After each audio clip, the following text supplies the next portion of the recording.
cover out that window. Let them know I'm coming with my kinfolk. Red letter ski mask on, but I don't really ski though. Bullets ball head like they going through chemo. I slide on them Tony Hawk type. Better get your thoughts right. Jumping high on walls, this ain't Fortnite. Red dot, it kinda make it way too easy for a headshot. I put you under when it turned into a headlock. I told my niggas think it's time to put the pressure on. You bring that paper, told her throw a little extra on. We go to war and see, I murder one, you murder two, it ain't the same degree. Better up into a capital offense for them dollars, but it really don't make sense. Guns behind tents with some liquor and we riding down the freeway. Slide on them, spin the block and replay, so we slide again. You know my position, I'm on standby. Ain't no competition, it's a landslide. Or you a rider, motherfucker, ride again. You said you slide on them, nigga, slide again. Niggas claim they hot, but we been fine. If they ain't one of mine, so they ain't tied. Or you a rider, motherfucker, ride again. You said you slide on them, nigga, slide We got this mapped out. Niggas selling wolf tickets, not living what they rap out. Said he gon' ride, too emotional, he'll crash out. And I ain't boxing, wrestle with this cannon, you gon' tap out. 100 troopers in the building, turn this shit into a blackout. We both come from the mother, why you tryin' to do me dirty? He cut himself off, we let him rock, he ain't worthy. You playing ball courts, throwing number like a jersey. While niggas folded like origami, I kept it sturdy. Told my son he got the blood of a king, he ain't got a word. They gon' cross you like a Christian, it's better to learn this early. They be watching, trying to copy, asking questions, trying to learn me. I ain't in the back and forth if the business don't concern me. Catch the wrath from my anger, I be trying to give a mercy. As the angels keep me covered, I'ma slide, they might have heard me. They playing with that fire, get too close, it's gonna burn me. We ain't never looking back, moving forward, it's the journey. You know my position, I'm on standby. Ain't no competition, it's a landslide. Or you a rider, motherfucker, ride again. You said you slide on them, nigga, slide again. Niggas claim they hot, but we been fine. If they ain't one of mine, so they ain't tied. Or you a rider, motherfucker, ride again. You said you slide on them, little nigga, I'm made. All these rappers soft, claim they all cut from a hold of a clove. I'm the one with the blade. Untamed gorilla, keep your hands out the cage. I be standing on they neck, one west to the grave. You can keep your mercy, nigga, I ain't worried. Revenge call me buddy love, I call her Miss Purdy. Nigga try to blitz, I'm going 730. I'ma shake the whole room like Big Shirty. Nigga say one war, it's whatever, buddy. Glock fully loaded, you know these letters bloody. Come for me, you a bitch, homie. Boy, I'm realer than your big homie. 144, yeah, the one and only. And you know I keep this blick on me. Body slam you like Mick Foley. I got that black out on my arm, play that bitch like a violin. Say me try me once, nigga, try again. You know my position, I'm on standby. Ain't no competition, it's a landslide. Or you a rider, motherfucker, ride again. You said you slide on them, nigga, slide again. Niggas claim they hot, but we been fine. If they ain't one of mine, so we ain't tied.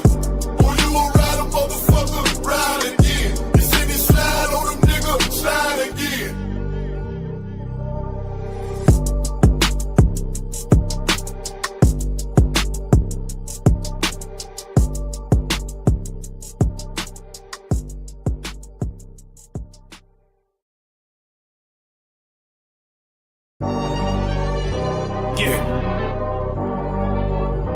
Cold shit.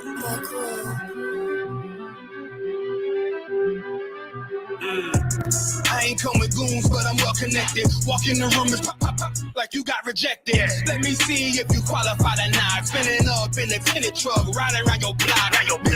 Busy man. I get a word, he ain't shit from top to bottom like a motherfucking ceiling fan. Hopping out the rental van, on my way to LA. Rubbers out in Cali and they killers out of every set. But I ain't crippin' on no blood. One West, all my niggas got it out the mud. Put your face on a t-shirt, memory of niggas acting tough in them songs, that's the drugs. I don't need no cases, all my pistols clean. So now I weigh my options, used to use the triple beam. Used to get the wop, mix it with the nicotine. Now I travel state to state and put on for my team. The fuck wrong with them? Ain't on my level, I should let my dog get them. I see niggas and they feelings all frill them. Kick that Glocky with me, it was like a ball with them. At the end, I gotta stay patient. They hate me, Lord, I gotta stay patient. You one of them? Yeah. What's the problem?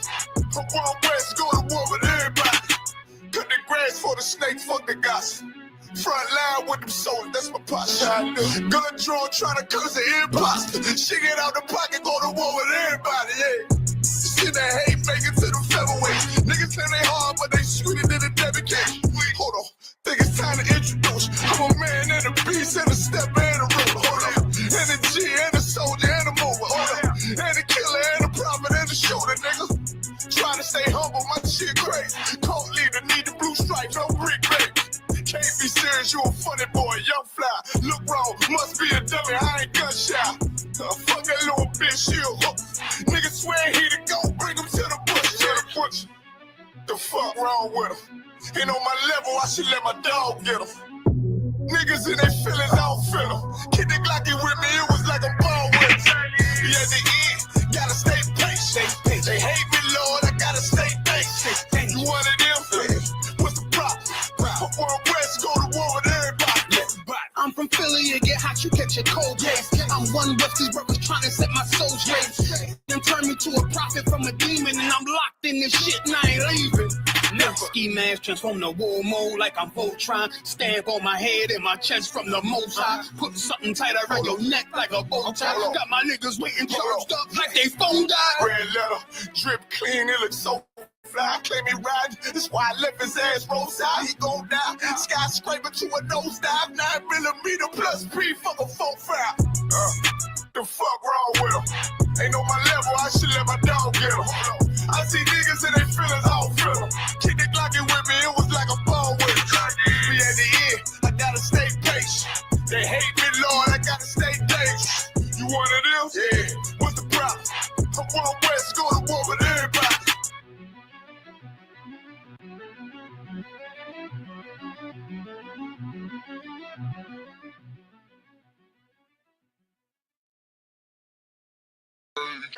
On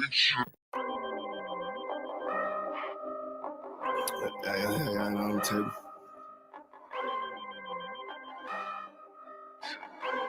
I ain't finna tell you how I got away with this shit. If I'm more right, that's good business. She look good, but hang with dumb bitches. Tell her I'm way too fly for one sister. And if she leave a priest, I won't miss her. Won't put a ring around it. Oh, no. Bitch, for the street like basketball goes. I always knew she'd let that lane hit her. Won't get a cent from me, I ain't simple. Bitch, now I ain't gonna work it out. I ain't regular out. No, I ain't gonna work it out. I ain't regular out. You a civilian out. Nah, failure out. I ain't gonna work it out. Cause I ain't regular out. I ain't regular out. You's a regular out. Took that bitch back. She done fed you out. Look how you living out. You look scary out. Can't fuck that bitch right. Cause she be getting nailed out. You won't forgive her, ain't it? You wanna love her, don't you? Just know that love ain't for you. It's for the world, homie. I got some real homies. We don't pretend, homie.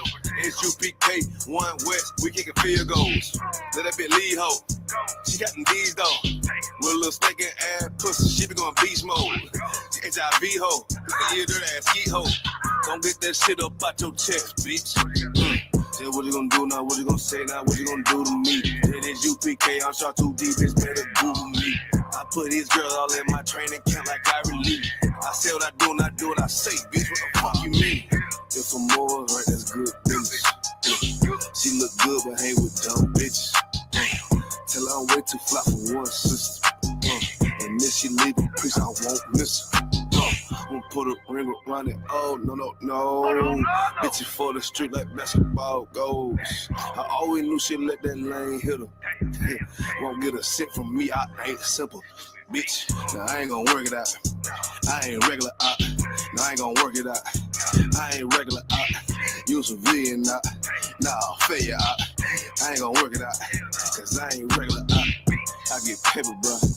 Got my standards up. You a munchkin out. Catching these out.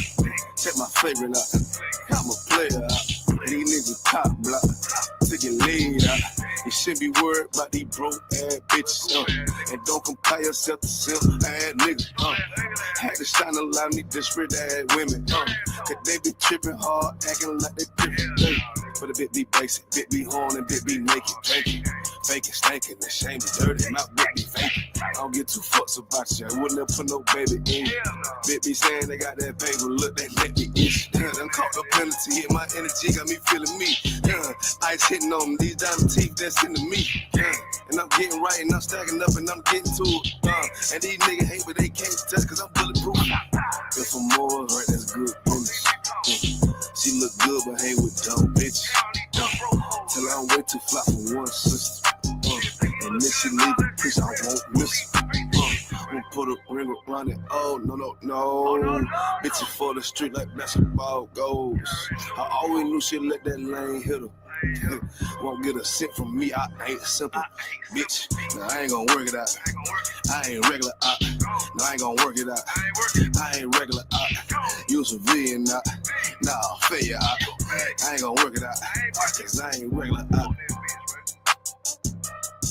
Goddamn, love them AIDS, damn dick, she love, man. Ain't no taking nothing, man.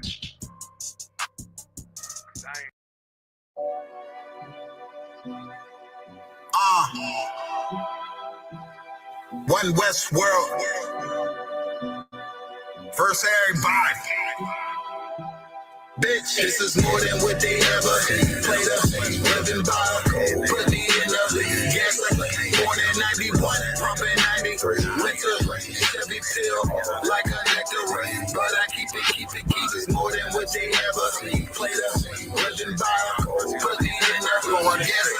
Born in 91, pumping 93. Winter, Chevy pill, like a nectar. But I keep it clean. Man, I'm too for real. Comfortable with myself with this fraud. Man, I'm too legit. Off the thermostat, can't hold me back. Trying to check my tent. I had my weight, run my plate, really busy. Really in this field. Making it check me out when in doubt. I'm gonna make my bread. Never lose niggas. Food is a feast. Just know we all gon' eat. Niggas slick on my shit, pop my shit. My bro said this shit greasy. She don't like the message. I kick wisdom. I'm just rude as pieces. Tell my side, but not too much. They feel me. I know talk is cheap. I'm controlling it from a distance. This how it's supposed to be. Give her what she never had. Now she can't get over me. I understand they don't want a man, they just want company. Shorty know I'm all about my gravy, trying to smother me. Get from under me. I ain't had no silver spoon. This shit come from underneath. I play for keeps. I don't see nobody. This shit tunnel V. I play for keeps. I don't see nobody. This shit tunnel V. This is more than what they ever played us. Living by, put me in a gas. Born in 91, pumping 93. Winter, Chevy pill, like a nectar. But I keep it more than what they ever played us. Living by, put me in a gas. Born in 91, pumping 93. Winter, Chevy pill, like a nectar. But I keep it clean, dog.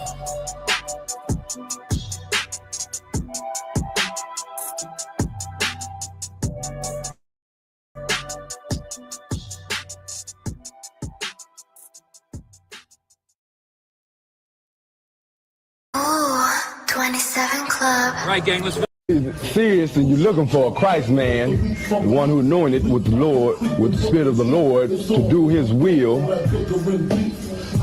I'm that nigga.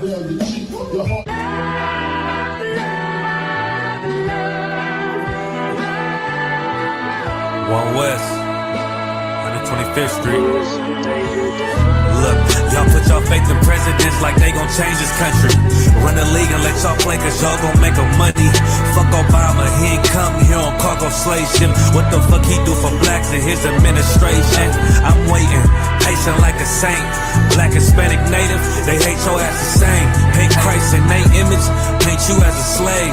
God ain't all love, scriptures say he hate African soul niggas, they know we not the same. School to prison pipeline to get you off the streets. Put you in the cell toilet connected to the sink. Molested as a kid, she prostituted as a teen. The byproduct of Martin Luther King dream. They just took the yoke off, my nigga, we ain't free. We living bleak in these wastelands of poverty. If you don't know the truth, then the lies sound promising. Prophecy, gift and the curse. Dylan started killing, they was sitting in church. Black folk forgave him, man, this shit is absurd. You should never love your enemy, that shit ain't gon' work. Yeah, fuck dying on your knees, you better die in glory. Man, I joined the UVK, taught me the art of war. I took a nigga life like mine to be recognized. I feel that pain every day, it can't be reconciled. Pops banging, my sister a prostitute. My brother got life, and somehow I still found the truth. War ready, no cowards, no excuse. Fuck reparations, you can't bandage no open wounds. Blood on the leaves, body swing hung from a noose. I was on a run in Nashville and I found the truth. I called the school, class was being held by the shock on my life. I want to be a gangster like a cop. Do this for my brothers, real brotherhood. Everything we do, we got it out this book. My nigga, I can never be no African. UBK the only authorized acronym. I'm passionate about my brothers and sisters. We in hell, I ain't got nothing against them. That's another religion. If it ain't under your honor, ain't me murdered by them and got a hug from your honor. That's the way out for a coward in my observation. They don't fear the Lord, they indoctrinated. Wolves in sheep clothing, Joe Osteen. Real priest bringing back black royalty. One West on my headpiece, ranking order. Can't let them trick me off the streets, I gotta raise my daughter. I got brothers at the border ducking ICE agents. I got the name change, it was life changing. My family thought it was a game, put on all black, they said I was going through a phase. It's more of us in jail than it was slaves. Chose by the Lord, we could never be the same. Soon as they born, the wicked go astray. They left the truth, they wasn't with us anyway. Niggas weak, they just saying anything to be truthful. We don't want no cowards anyway. Look, coronavirus, that's a plague. You don't get too much sleep when you waking up the dead. First camp, I cut off all my dreads. I took an oath when that oil hit my head. Niggas capping like they live. Rock. Sister, y'all, Hashem, y'all shy, clap it up. Gracias. Un momento por los anuncios. Mi nombre es General Mahayaman. Estoy al servicio de el General Yohana. Gracias, Tengan. Gracias, Tengan.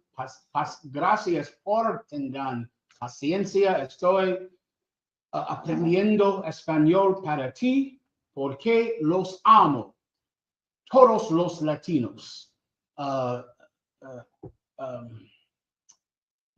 Un momento. Somos la Escuela Israelita de Conocimiento Práctico Universal. Comenzamos en 1 Oeste Calle 125, Harlem, Nueva York.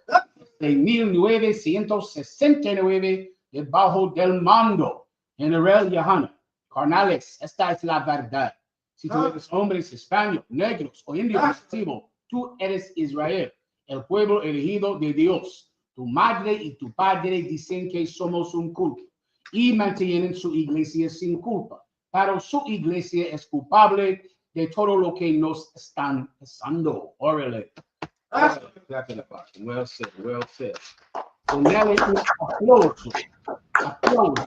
All right, let's crack it up. Let's get on. Questions in the room. Haz tu preguntas, questions online. Gracias por sintonizarse con nosotros esta noche. I'll take any questions that you might have online and questions in the room. You got it, I bought you. If I bought you, hey. You see, I bought you again. I'm glad to be home, Michael. Glad to be home. Ooh-wee. Yeah, right. Let's get it on. Please, I bought you. What can I do? I just want to give a shout out to the sister. She brought cookies and brownies. Good Lord, I'll save it later. I will have one of those cookies. I saw Levi eat it. It looked delicious. It was distracting me. Give him a hand.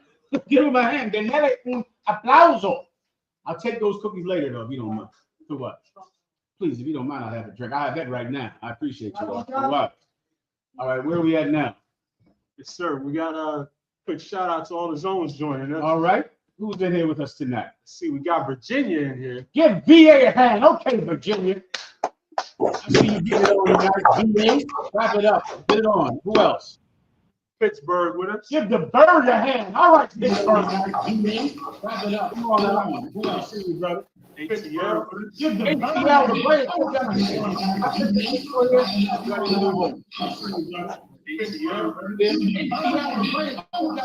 Salaki, we might have to mute.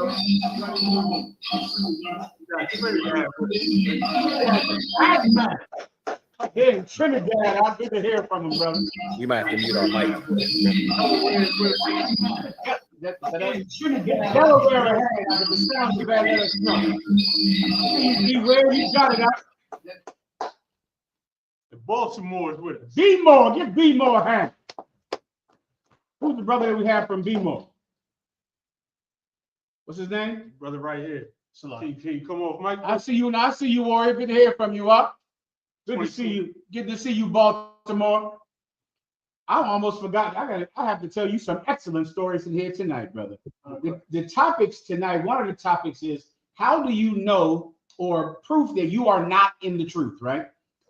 Fake Israelites, Christians, Muslims, you are not following God. You're not in the truth. And I have yet more evidence tonight that fake Israelites, Christians, Muslims, anyone outside of the Israelite school of UPK, you are simply not in the truth. I have heroic stories tonight about acts of heroism, man, done by officers in the Israelite school of UPK all over the world. I have one out there in the UK, man, where this brother did an amazing act out and held this criminal at bay. Held him. The police could not come and help him. The police could not come. He held him. The brother out there in the UK, Officer Dum Gabar. I'll tell you that story tonight. Denele un aplauso. Give him a hand. Also, where else? Over there in I think Baltimore. Over there in Baltimore, this brother saved the life of this sister who did I say? Put the ice in here if you don't mind. No, I said I've been here for a while. This brother saved the life of this poor sister suffering from mental illness, who is the daughter of a celebrity. The story was amazing. Saved her life.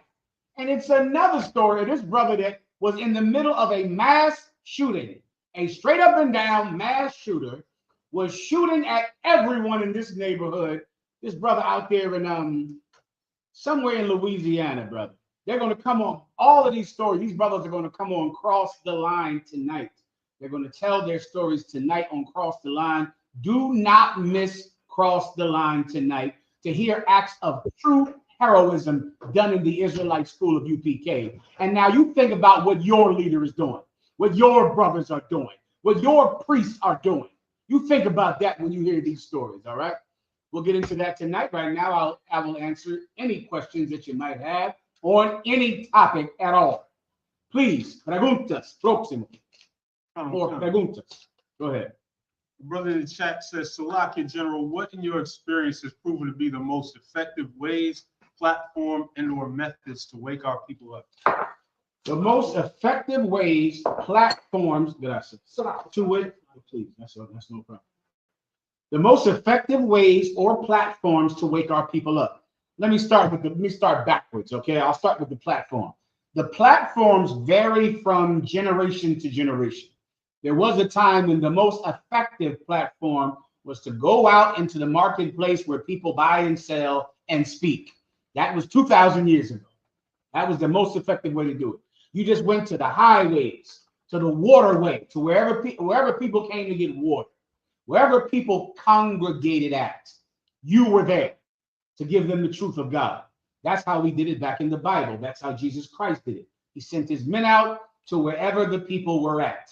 It was the marketplace. It was the waterway when they came to get water, the highways and the byways, meaning the highway is a big avenue where everybody's there. Then there's some byways where it's only two-way, which is what by means, where it's just people coming and going. That's what a byway is, right? You were there. We were there, making sure that they heard of the word of God. They heard a voice behind them saying, this is the way, walk ye in it. That was the original venue going out in the streets. Then now after, in the last days, after 1969, brothers got on pulpits of wood, which is what they got from Nehemiah, the 8th chapter, and they would just go everywhere all throughout New York, because that's where the truth started, Harlem, New York, 1 West 125th Street, Harlem, New York. So they started in Harlem. Harlem was a gigantic place. I mean, Harlem was, you know, people wanted to create Harlem in every city. You went to Philadelphia, they're trying to make a Harlem. You went to Detroit, they're trying to make a Harlem.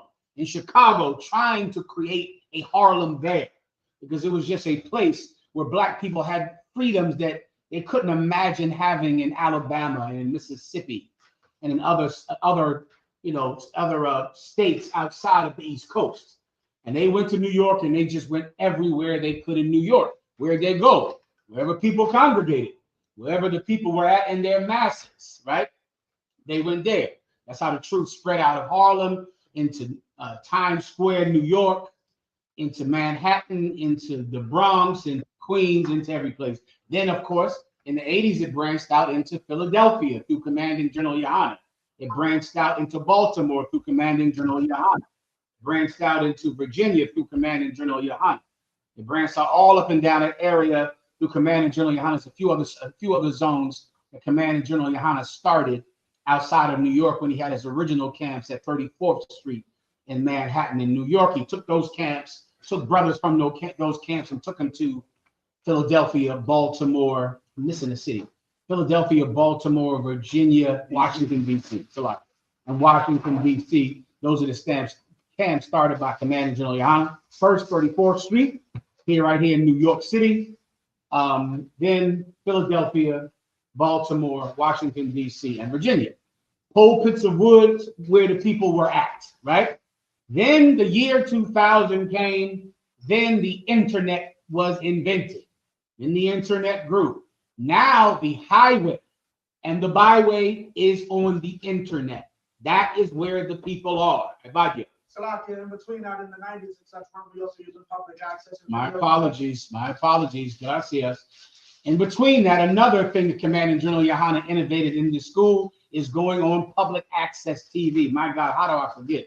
That was my department when I was an officer of 50 or 5,000, is getting those CDs down to the public access channels in Philadelphia.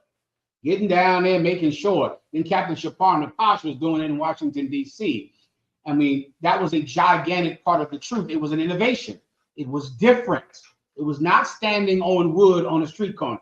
It was going on public access TV, and we were crazy with those videotapes. Videotapes first, then CD, then DVDs, then little flash drives. Then the internet was invented. All right. So you see how it changed. As the seasons change, we adapt and we fish. Come on. Salah, I just want to say, I mention this all the time. The water for that. There was a 7-year-old water. Most High in Christ. I appreciate it. That was Commanding General Yohanna that was just innovating and pushing the truth forward into new venues. Then the internet came. The highway and the byway is the internet. There is no reason to do anything if it's not going to go on the internet. That's it. The reason we go out on the street in the Bronx, in Harlem, in Times Square, in Queens, is to get that video on the internet. If something does not go on the internet, there's no reason to even do it. There's no reason to go to Harlem and speak. If that speaking in Harlem is not going to get on the internet, then don't go. You're wasting your time even going. You have to film everything. You have to have the mindset to film all things, to always film, because without that venue, the school cannot exist. It's like trying to exist without going out in the street before the internet. You're not going to exist. If you want to exist, if you want to stretch this school into the future, if you want your grandchildren to have the UPK, then you have got to use the venue of the internet. Using the internet means film everything. Film every interaction with a police officer. Film every crazy thing. These incidents we're talking about tonight. We're talking about a brother that was in the middle of a mass shooting. You have to film that. You got to find a way to get your camera of it. You have to do it. You save some little girl's life. You have to film that. You do some act of, heroic act. Doing the act means nothing if you cannot put it on the internet, because your goal in life, brother, is to save lives. And you save lives by putting the act of you saving a life on the internet. That's how it's done. So that's the venue. Everybody understands, I pray. What was the next one besides venue? Platform and method. Okay, I believe I just gave you the platform. That's the internet. Method. Let me give you the method, right? Okay. The method is you have to become a shining light on a hill. You have to be something that is shining and glowing, and men say, I am going towards the light. Now, there's only one way to do that, right? And that's to be a hero. You'll have to do something that's amazing if you want people to follow you. Right. You're going to have to decide to have courage that other men do not have. You'll have to put your life on the line, risk your life. You'll have to say something that frees the bond. You'll have to heal up broken hearts. You'll have to say something and do something that is so peculiar, that is so strange, that is so heroic, so noble, and so full of grace that men say, these must be the disciples of Christ. This must be a prophet of God. You take that thing and you videotape it and you put it on the internet. And that's how you grow the Israelite School of UPK. Everyone understands. All right, anything else? If I could, sir, a quick throwback to the public access days. Important for us to know that these churches, all these churches, religions are teaching lies, man. The entire so-called Christian churches are teaching lies. Islam is a lie. All these religions are lies, and they stop us from knowing who we really are, and that stops us from following the Bible, man. The church is teaching. We proud to be wicked.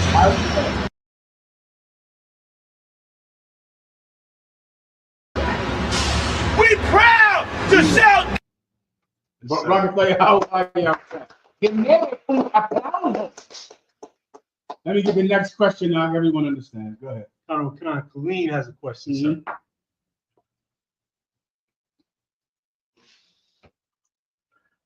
Give Colleen a hand. I see you, big Texas.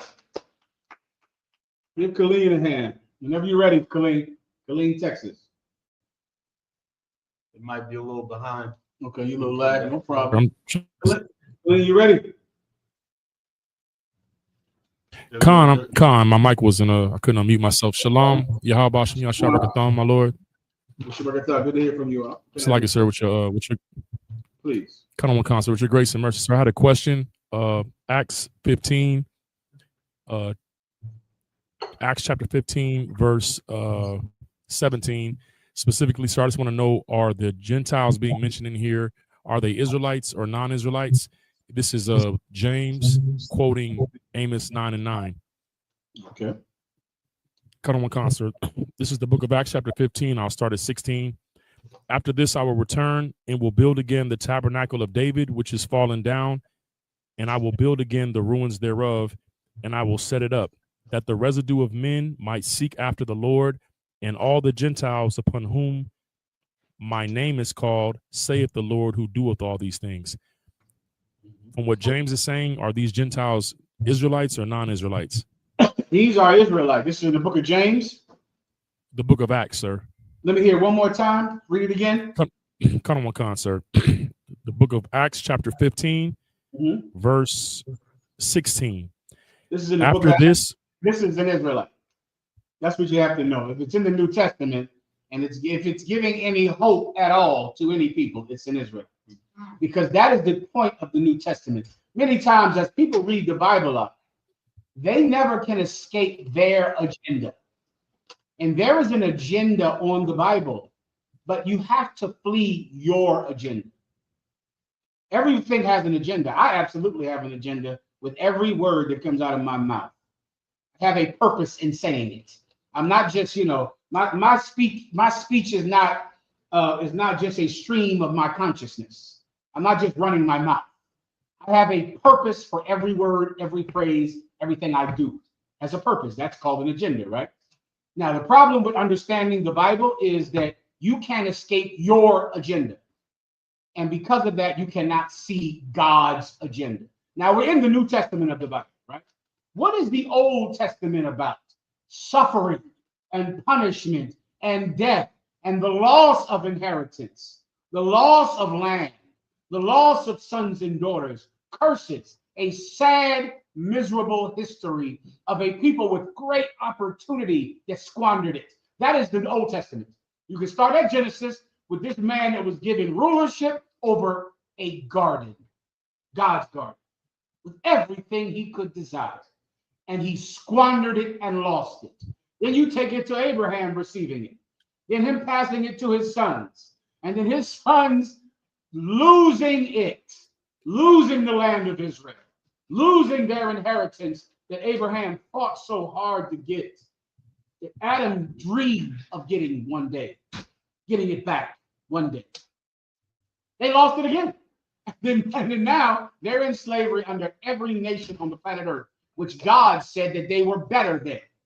What did Ezra, why was he crying and moaning? Because these people that have been forever reported to be nothing, to be less than a drop from a bucket, yea, spittle, yet they now have become to be lords over us.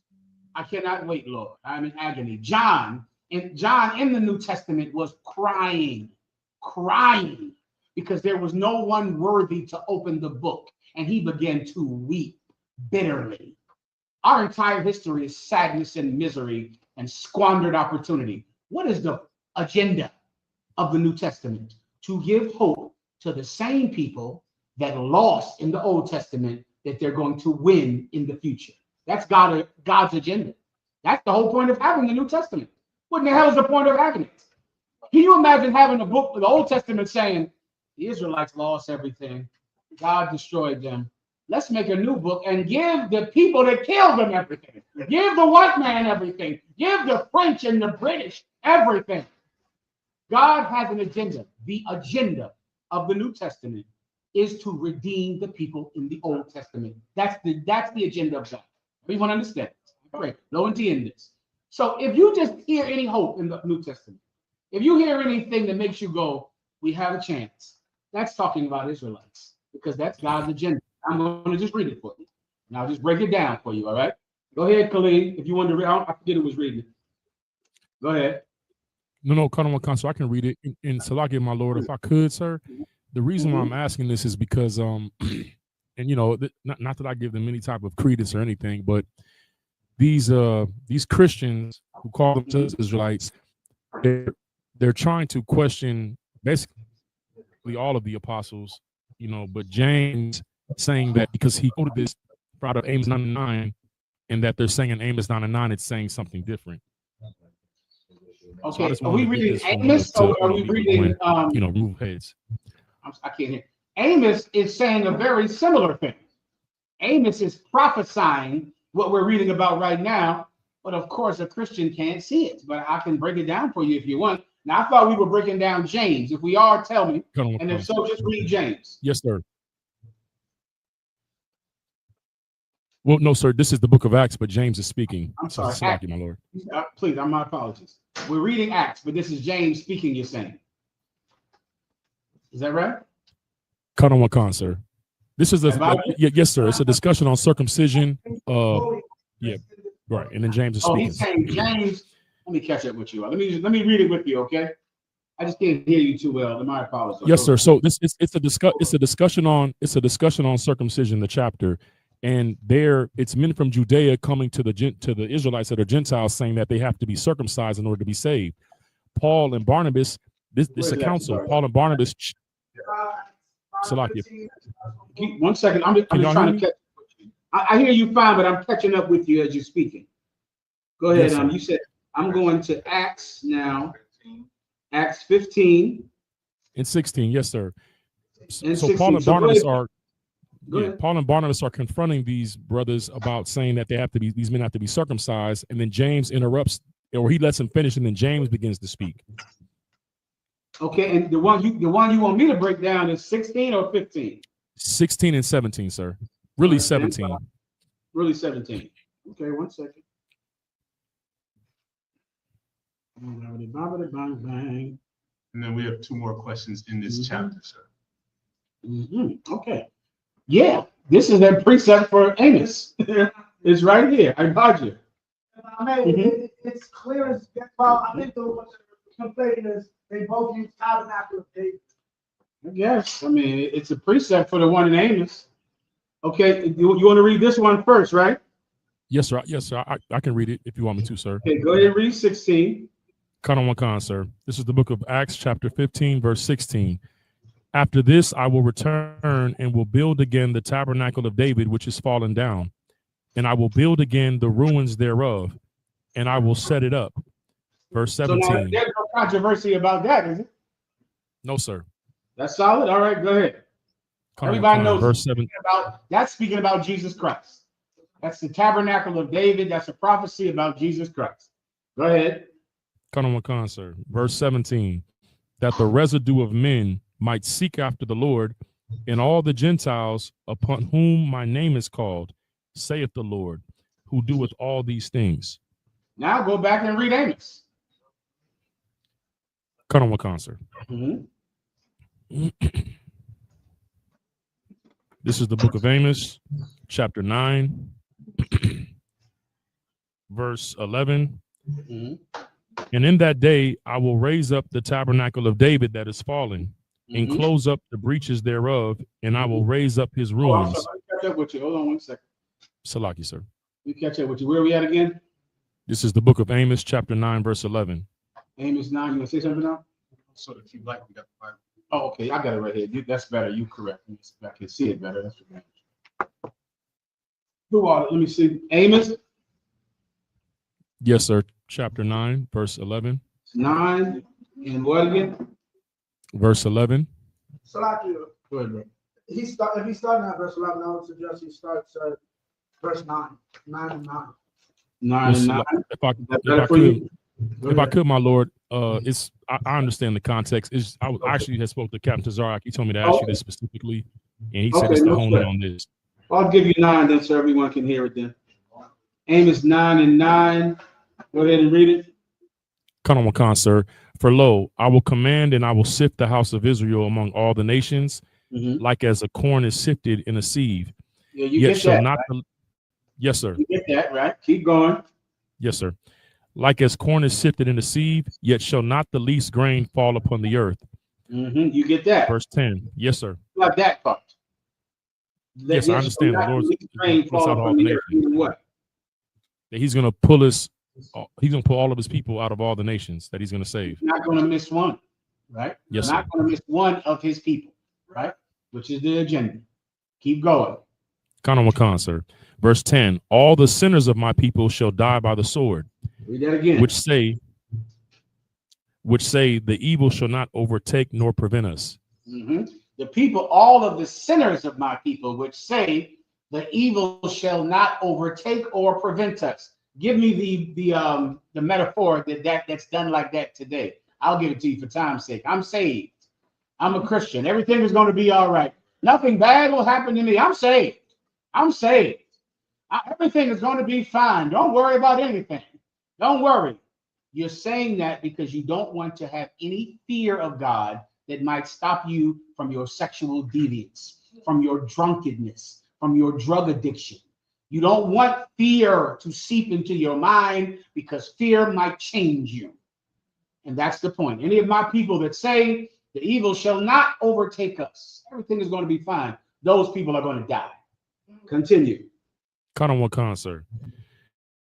Verse 11. In that day will I raise up the tabernacle of David that is fallen, and close up the breaches thereof, and I will raise up his ruins, and I will build it as in the days of old. Come on, man. That's speaking about Jesus Christ, brother. Jesus Christ came from a family who had fallen. They were bereft of lordship. They had no more majesty. The heir to Solomon's throne was a carpenter in a ghetto.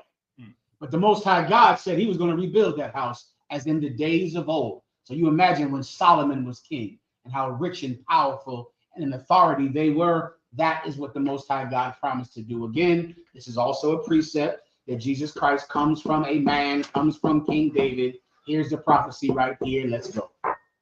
Con, sir. Verse 12.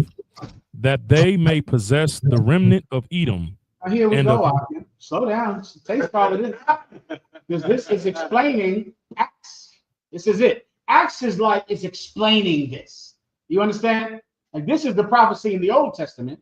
The book of Acts is explaining this precept right here. right? Making sure it's understandable to the new generation of that day. So read it one more time.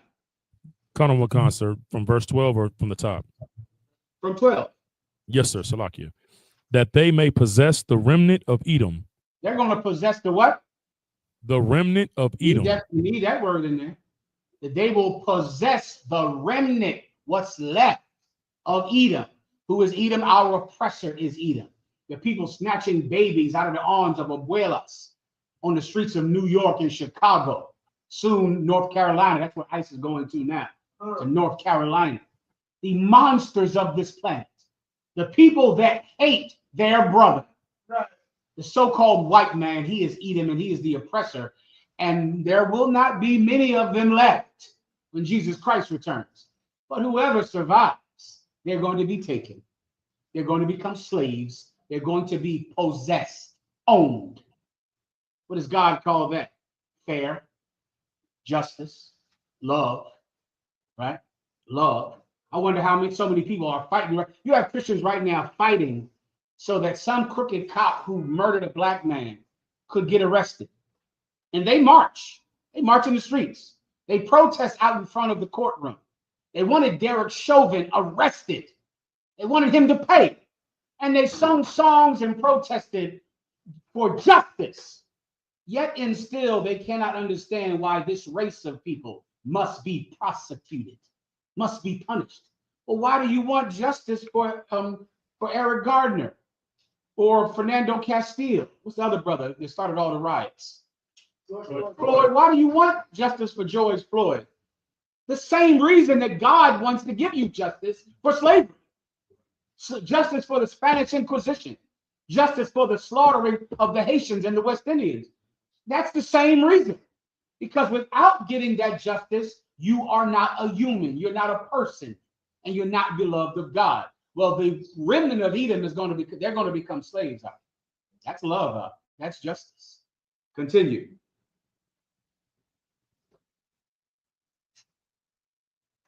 You got it, Khalid. You're muted, Khalid. Khalid, unmute yourself.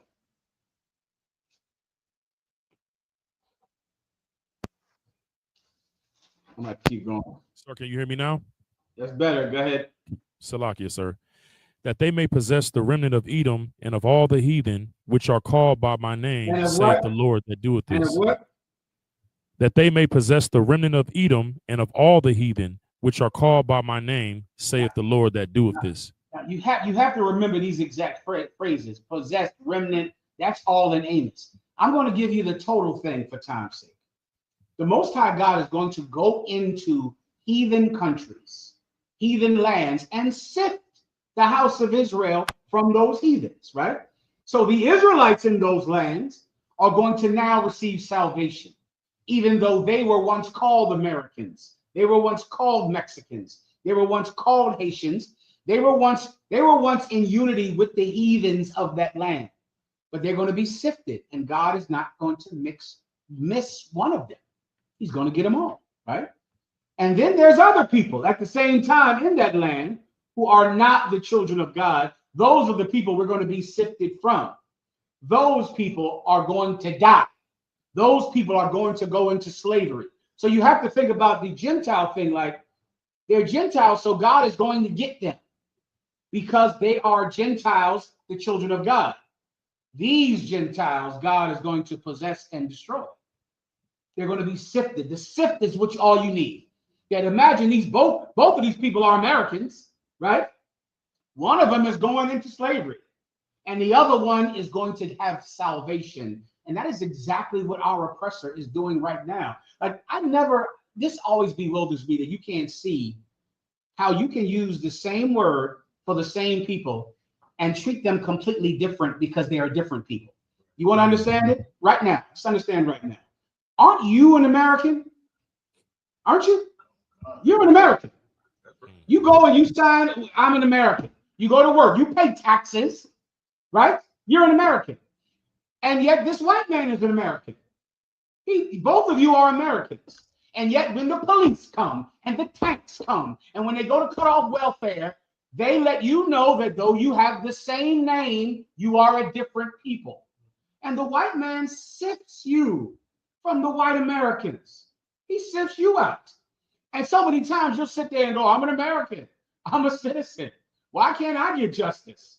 Why can't I be treated like my white counterparts who are Americans like me? Because you're different with the same name. Because you're different, but you have the same name. And that is what's happening in Acts. It's this precept happening in Acts. Same name, but the process is different to both of them because one of them are the children of God and the other ones are the real heathens. Read 9 is the whole thing. One of y'all said that, and that was a fact. Read 9, and then I got to go. Come on, sir. Amos chapter 9, verse 9. For lo, I will command and I will sift the house of Israel among all nations. Like Where is the house of Israel, Khalid? In all nations. That's where they are. And because they're in all nations, what are they? They're heathens, Gentiles. They're Gentiles because they're in all nations. That's exactly what the Old Testament says, brother, that they would be exiles from the Commonwealth of Israel. Now you're an American. Now you're a Mexican. Now you're French. That's what you are now. Now you're Russian.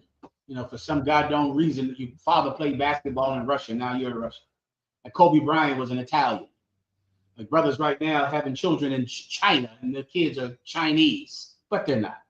But they're not actually Chinese. Right. But just like you're not actually American, you might not know that until a cop murders one of your sons, and then you realize you're not American, but you're both called American, but you're treated different. That's all you need. You want to understand the New Testament? Just understand how Americans are treated here.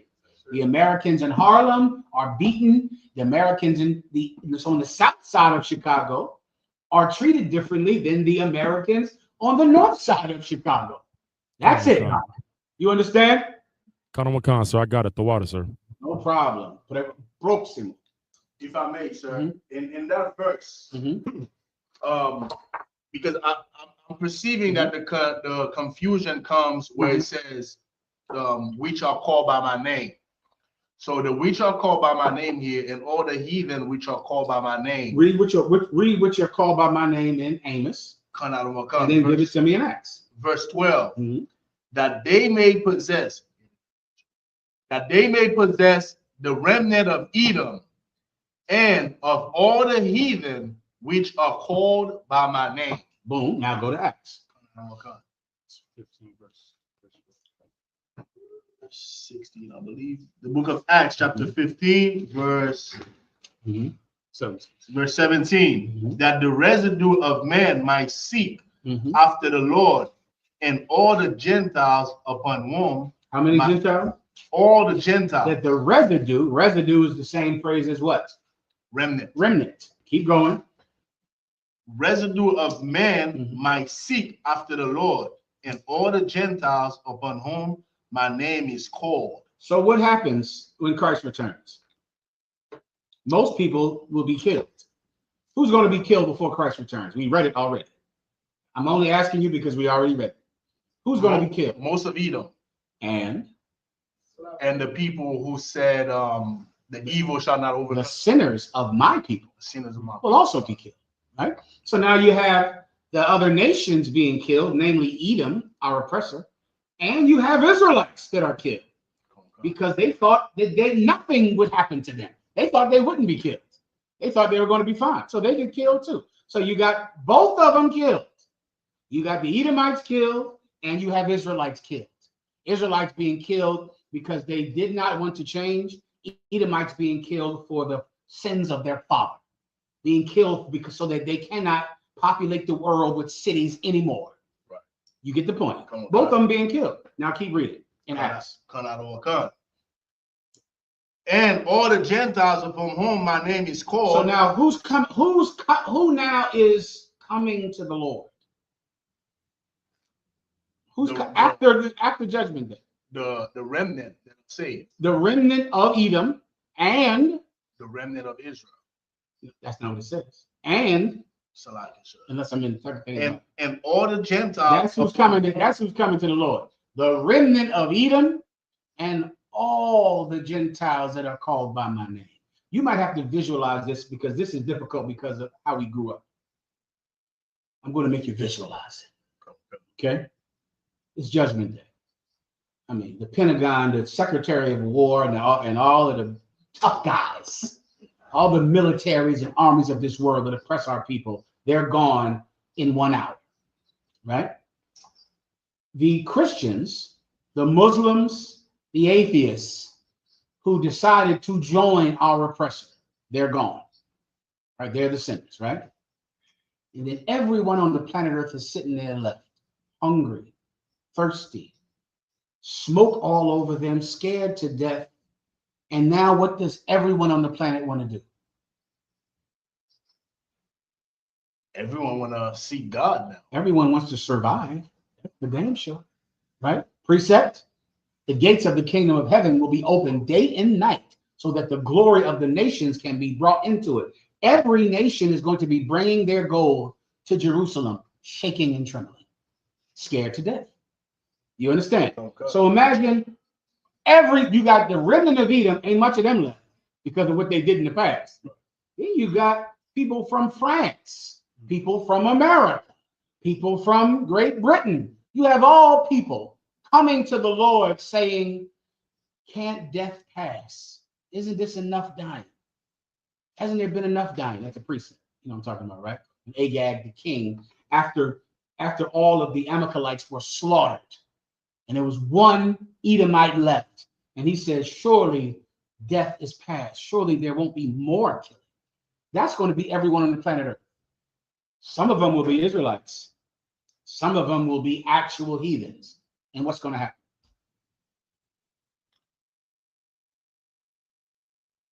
They're gonna beg, like you said, sir. They're gonna seek after the Most High. And what's going to happen? You ready? I'm breaking it down to you in a way for you to see it. That's it. For you to see it. What's going to happen?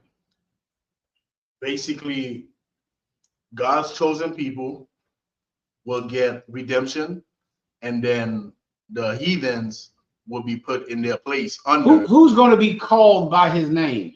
Everybody. Everyone will be called by his name. That's how they lived. Every last one of them, or else they'd be dead. Right? Everyone will be called by his name. Every tongue shall confess. Every knee shall bend. Everyone will be called by his name. Then what? Everyone will be put in their place. You got to bring me home. That's true, but you got to bring me right to where we are. Then he sifts them. Everyone comes. Every nation walks up there like, please, Lord, please. You the Israelites? Oh, I see now. They kiss your boots now. Right? You got blacks and Hispanics that believe in the truth. What else do you have right now? White people that believe in the truth. Right. They believe. How do I know? My boots are wet with their redemption, with their prostrating on the ground to show me that they don't want to die. Go ahead. They call Captain Tazoya Massa, sir. Give him my hand. Yes, well, they well said. He indeed. Go ahead. Now, the reason why they ask me this question, okay, go ahead, is that because Acts 15 and 17 says, and the Gentiles upon whom my name is called, Christians say this is their grafting in. Well, they can't use Amos. Yeah, so you'll have. Go ahead. So you'll have. So fake Israelites to say. Fake Israelites to say James ain't know what he's talking about. That's one side, and then the Christians will say, "This is the Gentiles, it's not Israelites, and they're able to be grafted in." Now, give me that part. What about this says? So because they're grafted in. So in the Christian mind. In so in Amos 9, when it says that the remnant, that they may possess the remnant of Edom and all the heathen which are called by my name, saith the Lord that doeth this. And then in Acts 15, when it says that the residue of men might seek after the Lord and all the Gentiles upon whom my name is called, saith the Lord. Because it doesn't have that Edom, and it says all the Gentiles upon whom my name is called, they say that is the Gentiles there is everybody that accepts the name of the Most High. Okay, that they got to show me. Meaning, where is the salvation here in what I'm hearing? In their mind. Of course. That's the side. So read the salvation part. that they think. I can't find it. I'm just. I mean, I know. So I'll tell you, salvation to yeah. them is the residue of men, meaning the residue of men that, I'm sorry, because the conversation is about circumcision, which is another weird thing because they talk about circumcision, which is only Israel. But when they quote this, they say that the residue of men means all men might seek after the Lord and all the Gentiles upon whom my name is called, saith the Lord. So that's how they quantify it. I mean, I don't know what the hell they're talking about because, okay, this is what I would do to them in this particular battle. Now, of course, I'm not breaking it down in this battle you're talking about. Right. Kind of concept. But I would pin them down to where is the love in this? Right. Like, where is the salvation that they see in their mind that somehow means that their slave master can be saved? Now, more than likely, they're going to say, called by my name. Right, the call, right. That's now, what I think it is too. How does called by my name mean you receive the kingdom of heaven? Why does that even mean that? Because they look at my name, like the name used to be on Israel, now it's on everybody. Okay, wait, hold on. Are they? Okay, I think I just got it. Right. Are they saying that called by my name means they're called by the the Lord's name? Yeah, so like, you know how Israel is called by the Lord, like the Lord called Israel, the Lord name is on Israel. So they look at it like now their name is joined with Israel. Okay, that's out of context. Right. No, I agree, but I just want to make sure you can get the full. I did not know anything about that too. Now I forgot.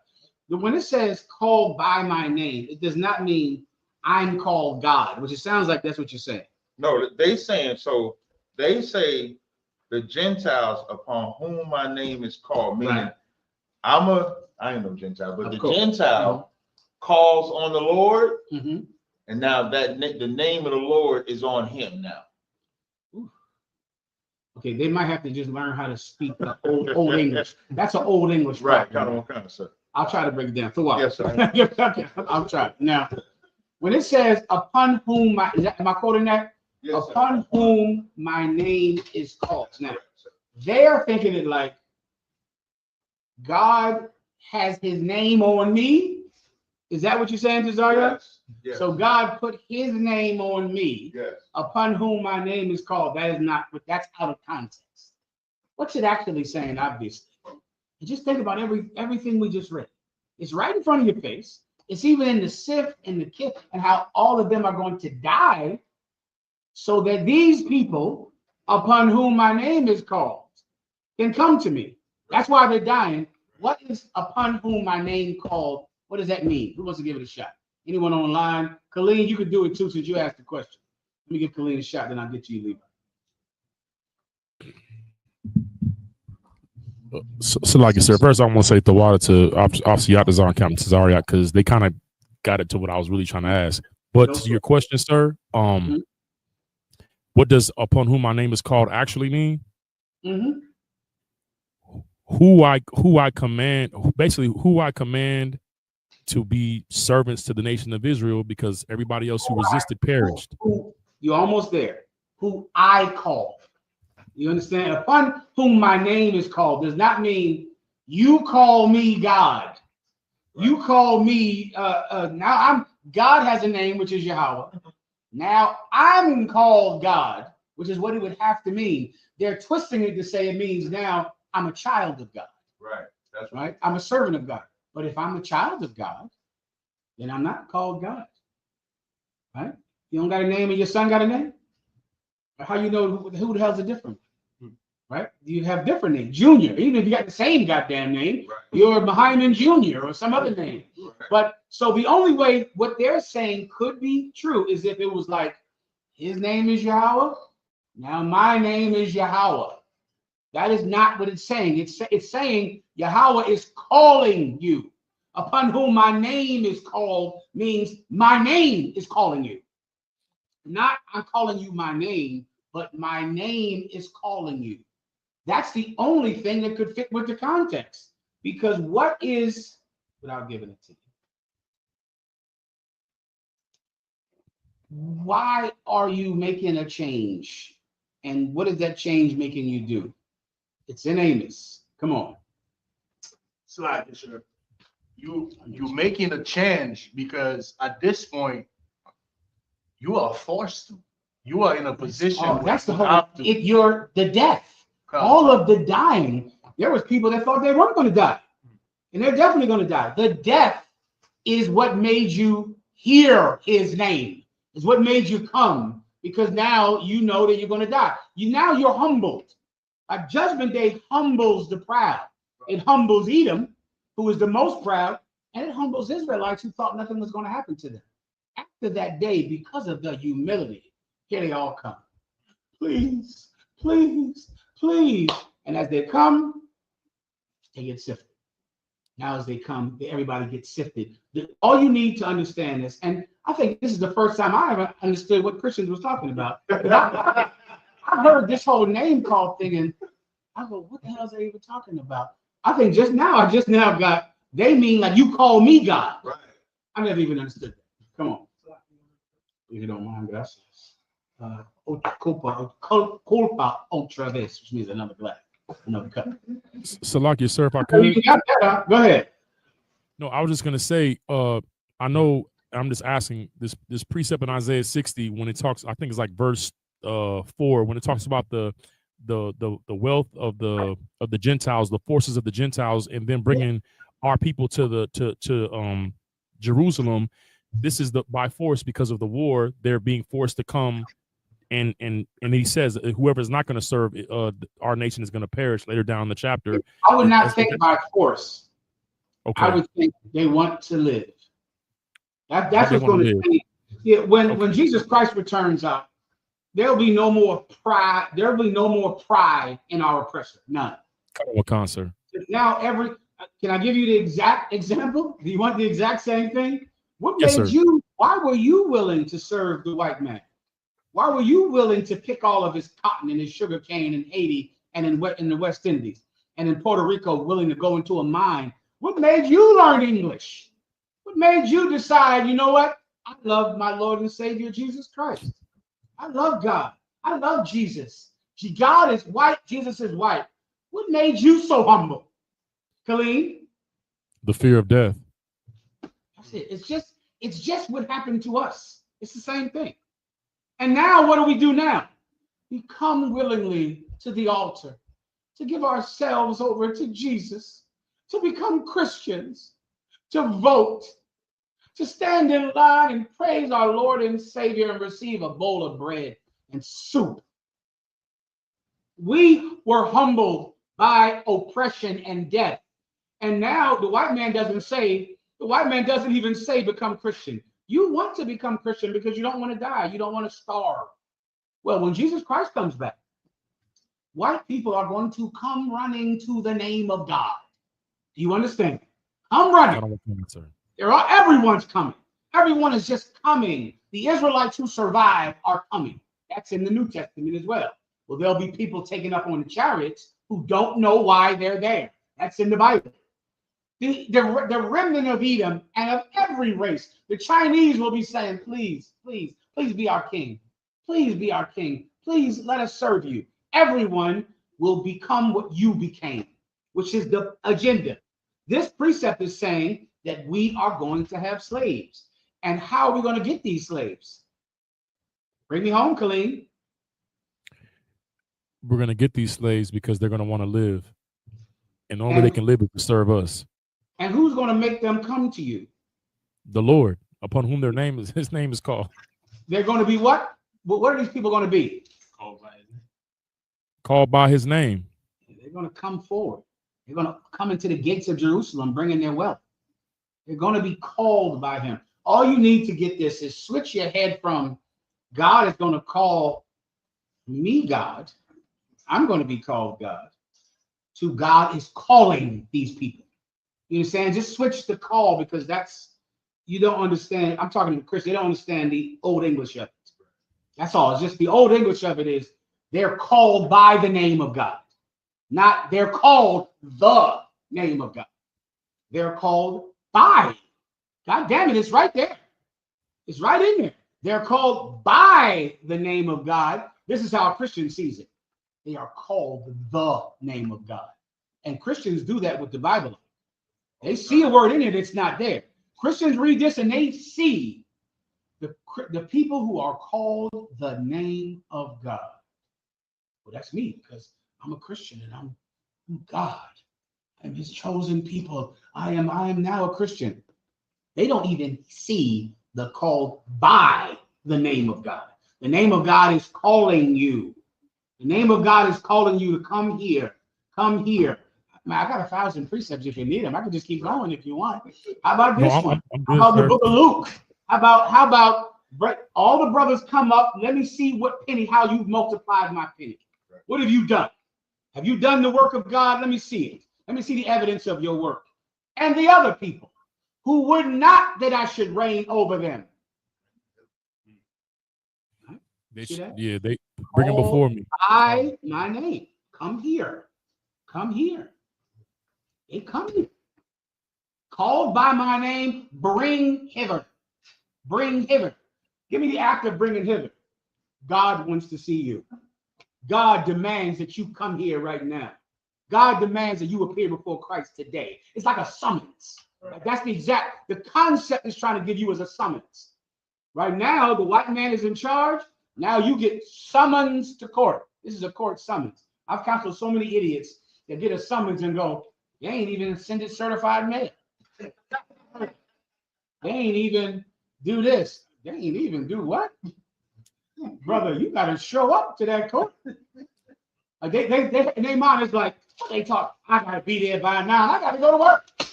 I got to pick up my kid. They ain't even certified. I ain't going, okay. This is not a suggestion, a summons. Do you understand? When you get summoned to court, you are called by the name of the judge.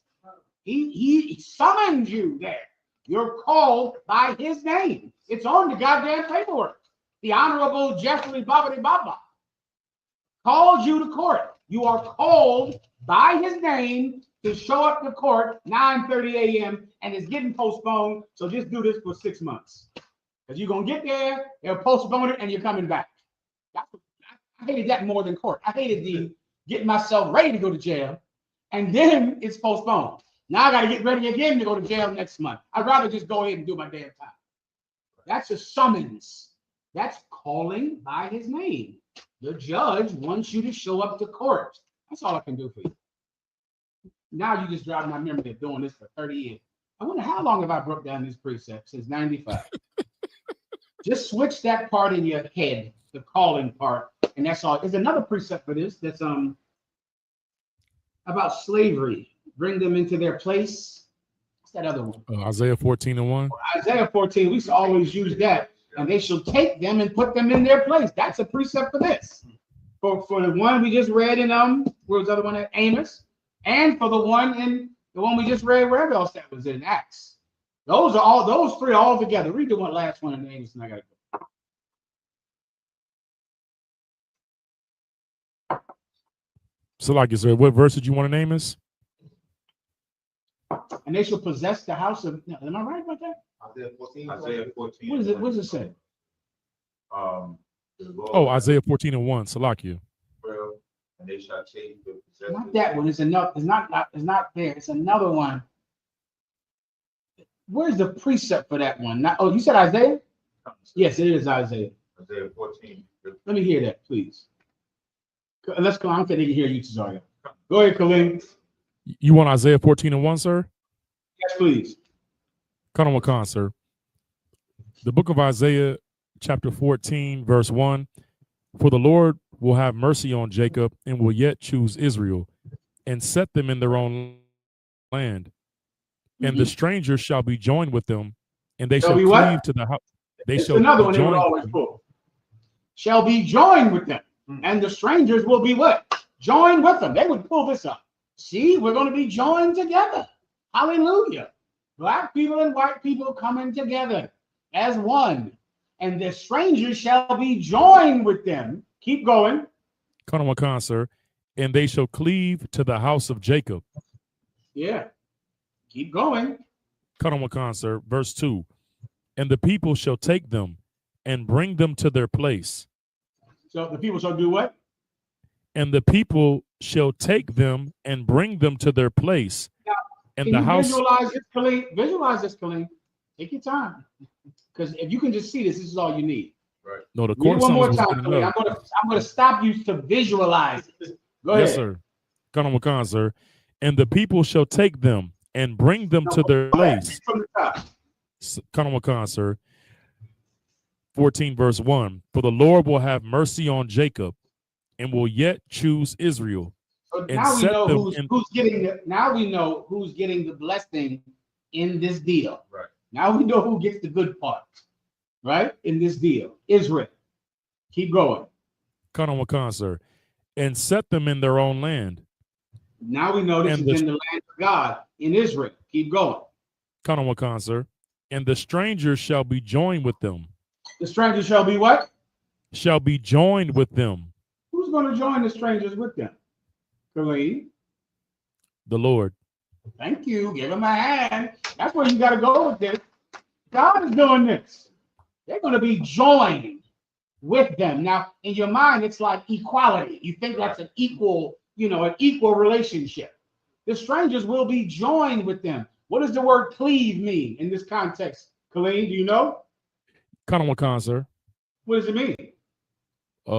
Like our people in line for the food banks right now. Oh, you're right, but let's look it up real fast. What does cleave mean in this context? Can you look it up real fast? Sure. Go ahead.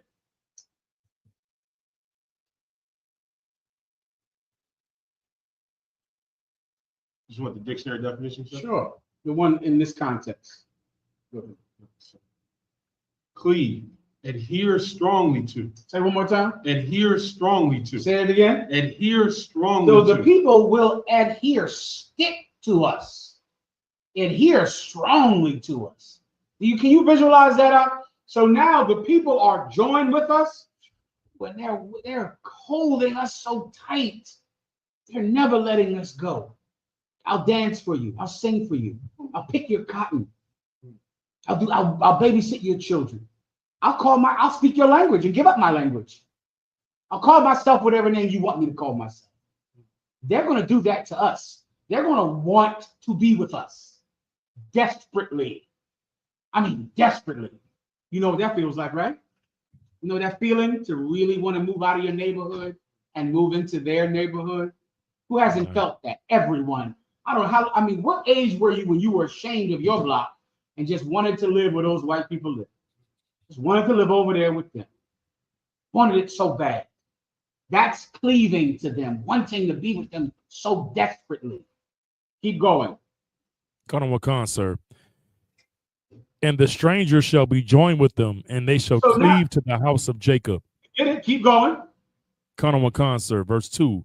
And the people shall take them and bring them to their place. Us, right? They're cleaving to us. They've joined us.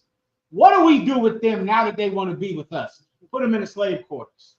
Put them in the fields. Put them to work. That's what happened to you. My God, brother, don't you know that people swim across a river to come here to America to sweep some devil's floor? That's why they're coming here. To pick, I went over to the market, the pumpkins, the jack-o'-lanterns are 25 cents. 25 cents. I got 4. I spent $2. What is that? Too much. Too much jack-o'-lantern. 8 jack-o'-lanterns. Too much. The jack-o'-lantern's going to waste right now. Let's say again. Plenty of soup, Jamu. Oh, listen. I knew Levi would know what to do with that, Levi. I thought about you as I was buying them. I literally thought of Levi and them Benjamites who know what to do with that jack-o'-lantern. Why are they 25 cents? Anyone want to guess? Please. It's the call. La Raza. That's why they're 25 cents, because he's getting paid 25 cents for 90 pounds of jack-o'-lantern. So you're getting a whole pumpkin this big for a quarter because someone climbed a wall, went through a tunnel, paid some bastard to rape his daughter and drive him across the desert to pick pumpkins in your neighborhood so you could eat. They're cleaving to white people, and white people put Mexicans in their place, in the fields. Well, in the kingdom of heaven, young brothers, they're going to want to come into Jerusalem, and we're going to let them in. You understand? That's the other precept in Isaiah 60, where we're going to have streets of gold, and the heathens will tend to our fields. The heathens will pick our crops. They're going to want to be with us desperately, attach themselves to us, and we'll take them and put them in the fields. We'll take them and put them to work. Then life will be fair. And in that moment, when white people are picking cotton and white people are shucking corn and white people are breaking their backs in a field, there'll come a time in history where we will finally be equal. Then we'll be equal. Then we'll have equality. Once they break their backs for hundreds of years, once enough of their children have died from starvation. Once somebody, can you imagine in Jerusalem, there's 12 gates. Can you imagine some white man climbing over the gate to get into Jerusalem? Climbing. And then as he gets to the bottom, he gets arrested, put in jail, branded, and then put in the field. Then we're equal then. Then we'll be equal. You understand, Khalid?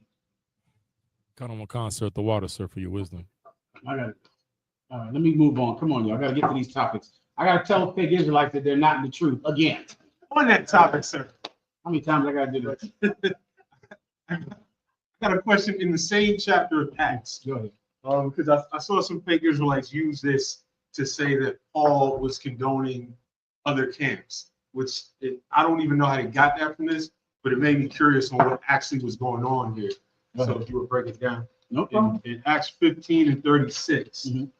And some days after, Paul said unto Barnabas, let us go again and visit our brethren in every city where we have preached the word of the Lord and see how they do.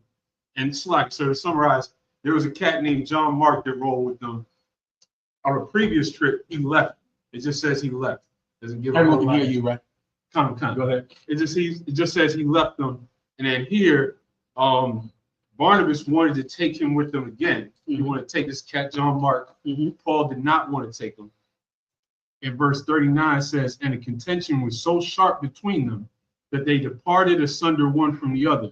And so Barnabas took Mark and sailed unto Cyprus, and Paul chose Silas and departed, being recommended by the brethren unto the grace of God. And so before this, there's a whole lot of mention of Paul and Barnabas rolling together. They were famous. Con. Paul and Barnabas, brother, were two famous cats. Barnabas was in the truth before Paul. Yeah. And Barnabas was the one that convinced everyone else to forgive him and not let his past determine his future in the truth. To forgive him because he was someone that would help murder people, help murder Stephen on the side of the Pharisee. And brothers did not want to accept Paul. Barnabas is the one that convinced them to accept Paul. What does this have to do with fake Israelites? And what fake Israelite group is doing this? The Sicarians. So after this, there's no more mention of Barnabas in the book of Acts. But in a later, I think Barnabas is absolutely mentioned after this in the Bible. I believe it's 1 Corinthians 9. Barnabas is for sure mentioned. And so they use that to say that Paul is still speaking well of him, even though they went their separate ways. What they separate ways mean to a fake Israelite? That's what they think, that Barnabas started a new camp, basically. All right, what was it? What fake Israelites out there watching? What was the name of the new group that Barnabas was in? But bandits. What fake Israelites? Just put it in the chat, man. I cannot wait all day. What was the name of the new group that Barnabas started with Mark? What's his name again? Mark. John Mark. John Mark. What was the name of the new group that Barnabas started with John Mark? I'll give you 10 seconds. While we're waiting, please. Copa otra vez. Please, if I could, go ahead. And so my question, even though, because that's clearly not what happened. My question was, like, what would this look like today, like the dynamic, please, where they're having this contention and they're... I totally understand. Let me help you with this, brother. Okay. Barnabas and Paul, their history, their story, their sharp contention is the proof that no one ever has to leave the truth, ever. Barnabas and Paul, brothers, completely disagreed about something. And they went and were both able to do the thing that they thought was right in the school, which means you don't ever have to leave the truth. Barnabas did not leave Paul for good. Barnabas went on a different camp day, a different mission than Paul. Where is it at? Give me 1 Corinthians 9. Okay. Let me look it up real fast. I'm looking for to show you what Paul thought about Cornelius. Barnabas. Let's go. 1 Corinthians 9 and 6. 9 and 6 is good. I think there's another one. It's Colossians. Colossians, 4 and 10. Now this is after Barnabas and Paul separated on this mission. That's it. God damn it! Am I not with the Dawhar because I don't go to camp on Hollywood Boulevard? I don't go to camp on Hollywood Boulevard. Are the brothers in New York? Are you in a different school than the brothers in Texas? Are you separate from each other because you do not go to camp with each other?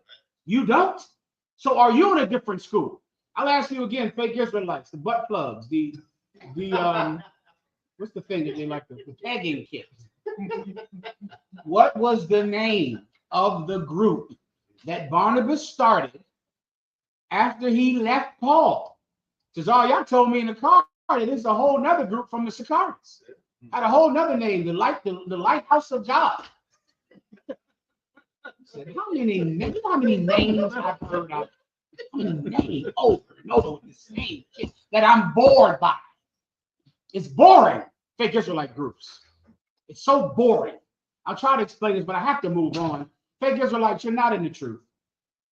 You did not do what Barnabas did. Barnabas did not leave Paul. He went to a different camp than Paul. That's it. Now I'm going to read you a precept after they went to a different camp. Read it, please. Yes, sir. Colossians 4 and 10. Aristarchus, my fellow prisoner, saluteth you, and Marcus, sister's son to Barnabas, touching whom ye receive commandments. If he come unto you, receive him. Read that again. If he come unto you, receive him. If who come unto you, these are the schools that Paul is over, and these people who he loves. And he's saying, if Paul and this other person come unto you, receive Barnabas. If Barnabas comes into you, receive him. Receive him. Kill the fatted calf. Barnabas is coming down to your city. Let him in. Bring him in there. Barnabas, let him in. Give me the other one. Come. 1 Corinthians 9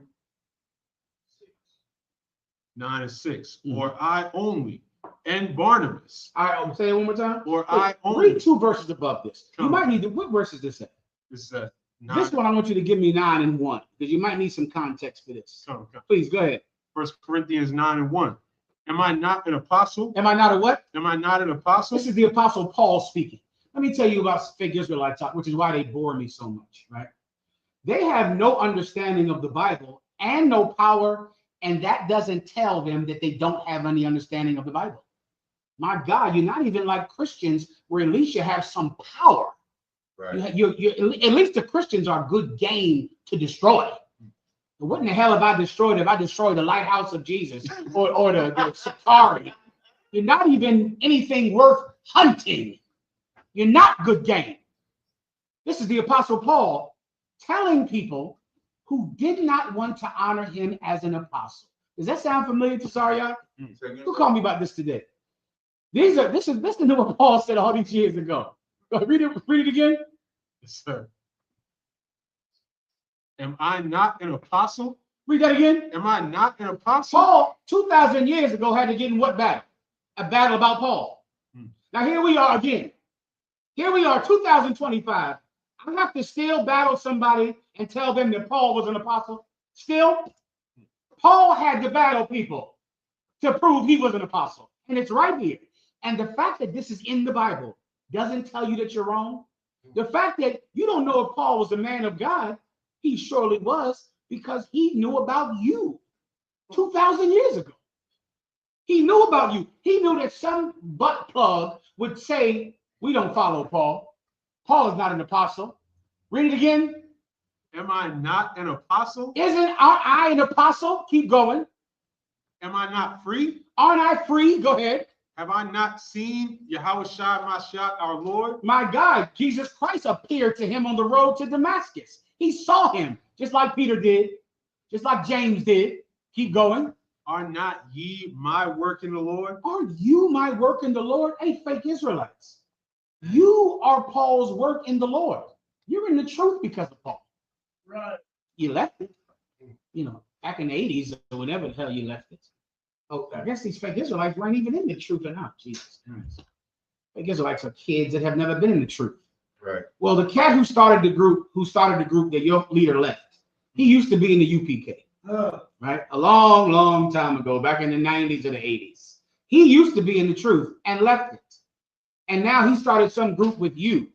When Paul prophesied that you would exist, that there would be somebody who would say Paul is not an apostle, no one should follow Paul, he's not a man of God, and he knew about you 2,000 years ago. Continue. If I be not an apostle unto others, yet doubtless I am to you. My God, I can see if a Muslim or a Christian said that Paul wasn't an apostle. You believe in the Israelite doctrine and you don't believe Paul is an apostle? If he's not an apostle to anybody, he should be to you. My God. He should be to every fake Israelite because you got your doctrine from the Israelite school of UPK. And we believe that Paul's an apostle. So how in the hell don't you? When you stole everything that your leaders knew from One West. Keep going. For the seal of mine apostleship are ye in the Lord. Come on, man. Fake Israelites, you would have never found about the 12 tribe sign and found about the redemption for blacks and Hispanics without what Paul said. That's where it comes from. That's where the Gentile breakdown comes from Paul. If he's not an apostle to anybody, he damn sure should be an apostle to some fake Israelites. Continue. Mine answer to them that do examine me is Say it one more time. Mine answer to them that do examine What me. does examine me mean? Let me see what Paul said in here. Did he lie? Did Paul say something that was wrong in the book of blah, blah, blah, blah? You're examining Paul. He's talking about you, and you still don't think he's a man of God. When you're examining him, you're doing it. Paul said this. Paul said he lied. Paul said this. My answer to them that would examine me, keep going, is this. Have we not power to eat and to drink? Let me give you an answer, brother. Doesn't Paul have the power to eat and drink? He can eat, he can drink, he can do anything any other man can do. Keep going. Have we not power to lead about a sister? But have we, read the first part of that again. Have what? He said I? Have we? Yes, he said I. Have we? Did he say I? Have we? Oh, he didn't say I. Paul said have we. That's plural, fake Israelites, butt pluggers. That's plural. Have we not power to eat and drink? Keep going. Have we not power to lead about a sister? Yeah, that's plural again, butt plug Israelites. Have we not power to lead about a sister? Keep going. A wife? Have we not power to take a wife? Keep going. As well as other apostles? Just like any other apostle, we could do that. Just like Peter has a wife, just like the other brothers and sisters can eat and drink. Can we do the same thing? Keep going. And as the brethren of the Lord? And as the brethren of the brethren, not brother. That's plural again. Keep going. And Cephas? And say it one more time. And Cephas? Cephas, that's a name, correct? No, okay. Cephas, that's Peter. Keep going. Or I only and Barnabas? What, one more time. Or I only and Barnabas? Or I only and Barnabas. Keep going. Have not we power to forbear working? Who's we? Who's we after Barnabas left Paul? Who's we? I and Barnabas. I and Barnabas. Paul was with Barnabas and Barnabas was with Paul. Barnabas never left Paul. He just went to a different mission, a different camp. That's it. Here they are right now. After he left, and he's saying, we can do this, we can do that. I and Barnabas. Barnabas never left his brothers. You did. Right. You left yours. Barnabas never would leave his brothers. He would never do that. You did it, but Barnabas would never do it. Keep going. Who goeth to warfare anytime at his own charges? Then it's going on to how these brothers take care of them. I don't know what more I got to do for you. Si deja la verdad diando. Si deja, 1 second. Si deja la verdad diando. When you leave the truth, you leave your brothers. When you leave the truth, I'm sorry, I wrote this down earlier. Si deja la verdad diando a tu familia. Issachar taught me this earlier. I wrote it down. I can't even believe I had a use for it. Give him a hand, Issachar. That's right. Give him a hand. Shalom, General. Go ahead, Issachar. Shalom, mi general. Yahweh, el nombre de Yahweh Shai lo bendiga, mi general. Yahweh, el nombre de Yahweh Shai te bendiga. Issachar gave me this before class. Before class. I can't even believe I had a use for it just now. I'm stunned by it. Oh my God. Let me say it again, Issachar. Wait, you say it first and then I'll say it. Say it, let me hear you say it. Sí, mi general. Si dejas la verdad, estás dejando a tu familia. That's a good one. I don't have that starts in here. Se dejas la verdad, estás dejando a tu familia. What should I emphasize more? Dejando. Dejando. Si dejas la verdad, estás dejando a tu familia. Sí, mi general. Man, come on. Issachar who taught me Spanish. I'm struggling trying to do him proud. Gracias, carnal. Gracias. De nada, mi general. Right. Well, let me tell you, brother. These men left us in the 80s. Barnabas would never leave Paul. Not after what they've been through. Don't you know the stories of Paul and Barnabas, brother? What they went through? Barnabas was the only one that would accept Paul after Paul came into the truth because his reputation was so terrible and no one wanted to accept him. Then one day, Paul had a younger cousin whose name was John Mark, who refused to go to camp one day. He would not go to camp at all. And then when they went to leave to go to another camp, Barnabas wanted to bring him. You know what Paul said? I don't want to bring him. Why would I bring someone that already wouldn't go do the work with us? Paul was hardcore for the truth. But Barnabas was the kind of brother that had a soft heart. Because remember, what did Barnabas do? He accepted Paul, but no one else would. He accepted Paul. Now this is another brother who is weak. Another brother who is, doesn't want to do the work of the Lord. Paul does not want to go to work with him. Barnabas does. You know what Paul says? No problem. You go with him. Let me tell you something, fake Israelites. You believe that being a spoiled baby who has to have your way means that you should be in charge of an Israelite group. When people in the truth compromise to be together, to be with each other. You know how many brothers in here want to do a different mission than me? Can I give you the perfect example? Talking to fake Israelites. I would never do what Captain Tazariah does, ever. I think fake Israelites are beneath me. That's just true. Commander Julian knows that about me. He knows it. He tries to keep it in order. I just think people are lower than me. Okay, and every day it's like I get more proof. I don't know what to do. But I only want to battle Democrats and Republicans and Christians and Muslims because in my mind, they're the only people on my level. That's that. But talking to the Lighthouse of Jesus and the Sakari feels like, eating at a McDonald's or something. When I eat steak from a restaurant that you cannot get in, I drink liquor that you cannot afford. And because of that, I'm not interested in battling fake Israelites. Tazariah is. So what do? Don't battle Tazariah because I don't want to? Tazariah, don't talk to these faggots. Pizza locking. Tazariah told me in the car, he had a phone call with the Sakari, with the cat that liked to take the anal. Do you think I could talk to that cat? Let me tell you who definitely could not talk to her. Commanding General Your Heart. Lord Sakari, do not call General Yohana. General Yohana has an aversion to homosexuals that is, I can only call West Indian. Right. You understand? That's the only way I can talk it now. I don't have that same aversion, but Lord, Sakari is still too gay for me. I can't talk to him. Because all y'all called me one time. He said, Sakari wants you to counsel. All y'all said, Sakari wants you to counsel him. I said, oh, I'm busy. Let me look at my phone. It seems like I got any time for that.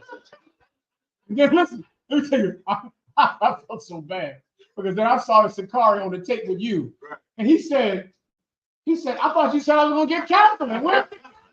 I said I gotta get better. I know I should do it. I can't do it. He said, Tazariak, you said you was gonna get me some counseling. Tazariak tried to get you counseling, but I don't want to talk to you. Now, does that mean that Tazariak should not talk to you? No, he should no. Now, what if I force Tazariak to only have my gifts, to only do what I want to do? There was brothers out there. Some brother want to go over to the Dominican Republic. They want to go over there. Do you want to go? No, I don't want to go. You want to go? Go. Go do the thing that you believe you have a gift in the school. No one in the UPK would stop you because we are familia. We're together and we don't leave each other simply because we want to do something that another brother doesn't want to do. We can stay together. Barnabas went with Paul when they had to go answer that question about circumcision. Where is it at? He went with him because they were, even though Paul was out in Corinth and Galatians, he was still with Peter. He was still with Jerusalem, and Jerusalem would not even talk to some of these people that Paul was bringing into school. Jerusalem would not talk to them. They would not be willing to sit at meat with them and let the Jews see them eating with them because they were uncircumcised. Paul was out teaching them. They didn't stop Paul. They said, you go to the Gentiles. You go to the uncircumcised. We'll go to the circumcised. They stayed together even though they had a different mission. They stayed together. Their doctrine was the same. They didn't have a different doctrine, which is why when there was a big contention about circumcision, Barnabas and Paul just didn't come up with one. They said, let us go to Jerusalem. Find me that if you could. They said, let us go to Jerusalem so that they can end this contention. So they can make the judgment on what this doctrine is. Here you are in some fake Israelite group. Have you went to Commanding General Yohana to ask him what you should teach? Have you went to him? Have you went to Commanding General Yohana and said, what should we wear? What should we teach? Some brothers are saying we should call ourselves the lighthouse of butt plugs. The other one is saying we should do this. Commanding General Yohana, what should we do? That's what Barnabas and Paul did. And think about, they were on a completely different mission than Jerusalem. Completely different. Paul and the disciples were teaching the circumcised. Right. I'm not Paul selected. Peter and the disciples were teaching the circumcised. Paul was teaching uncircumcised Romans. Yet they were still one. Read that, please. Acts 15 and verse 2. When therefore Paul and Barnabas had no small dissension and disputation with them, they determined that Paul and Barnabas and certain other of them should go up to Jerusalem unto the apostles and elders about this question. This is a whole question about, do you have to become physically circumcised when you come into the truth? Because Paul was teaching in places where brothers were not circumcised at 8 days old, just like Jamaica is not, and Trinidad is not. And is Haiti circumcised? Did they circumcise in Haiti? It's not. It's not. Yeah, there are many places right now where they don't circumcise at 8 days old. Come on. One of my friends, I remember, we joked for man, he was like 14 when he got circumcised. So was Commander General Yohana. I'm telling him I told you. Commander General Yohana told me the funniest story. Him, a teenager, getting circumcised, laid up in the bed like, good Lord, why'd you do this to me? Because him coming from the Bahamas or St. Thomas. But he got circumcised as a teenager. Right. So there are places that they don't circumcise. Right. In Paul's time, it was like, well, if the brother come in the truth, does he have to go get circumcised? Like General Yohana got circumcised? Or can he just not be circumcised? They had to go to Jerusalem. Now, what would you fake Israelites do? sit around on chat house and decided on you for yourself. They went to Jerusalem and let them give them the doctrine, the breakdowns. What do? Give yourself a name. You go join a group where Tazariah told you not to join this group. You find out your leader is a gay homosexual man that likes to be penetrated in his butt. You go form another group. Nigga, you hard-headed. You're hard-headed. You go do it again. All right. No problem. Go do it again. Here's what I'm going to tell you. And listen carefully, fake Israelites. Is any fake Israelite typing in the chat to tell me what was the name of the group with Barnabas? Then I got to move on. Fake Israelites, listen carefully. Everybody tag your fake Israelite buddies in this one. Fake Israelites, sígame, porque yo lo sigo a él.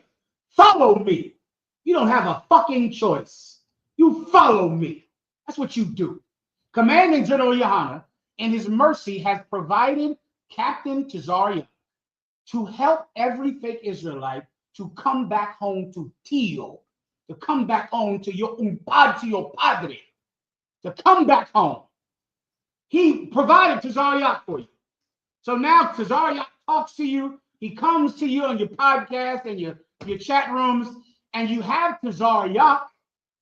Why do you think he's there? To help former Sicaris, former Purple Pigs, former Jesus Christ Church people to come back home to the truth. You have Tazariah. Follow him. How do I say follow him in Espanol, Yashikar? Sigo a él, is that it? Síguelo. Sígalo. Follow him. Síguelo. Sígalo. Follow Tazariah. You do what Tazariah tells you to do. You don't have a choice. You have to do it. And if you do not do it, just remember, there's going to come a time when you will be outside of our protection. That's what's going to happen. Don't you see it just happen? You're going to be outside of our protection. And people who follow us, brother, are safe. They're safe. You follow Tazariah. That's what you do. You follow him. You do what he tells you to do. Let me make it more simple to you. Can I make it simple? Sakari's mother. Who has a mother out there in these Israelite groups? They most. If you're in the fake, give me the groups. The Sakaris, the IUIC, Genesis, the Jesus Christ Church. If you are in the IUIC, let's use them. If you're in the IUIC and you have a single mother at home, right? And Tazariah comes to you and he says, listen, man, I want to date your mother. I want to take your mother out and date your mother. She's single and I want to date her. I want to take her out to dinner. At first, you're going to be startled by that, right? Then I want you to pull Captain Tazariah to the side, go in your pocket, hand him $200 and say, show her a good time, Captain. That's what you're going to do for Tazariah. If he wants to date your mother, you give him the money to show your mother a good time. Take her out to the steakhouse down there in Brooklyn. Take her to King's.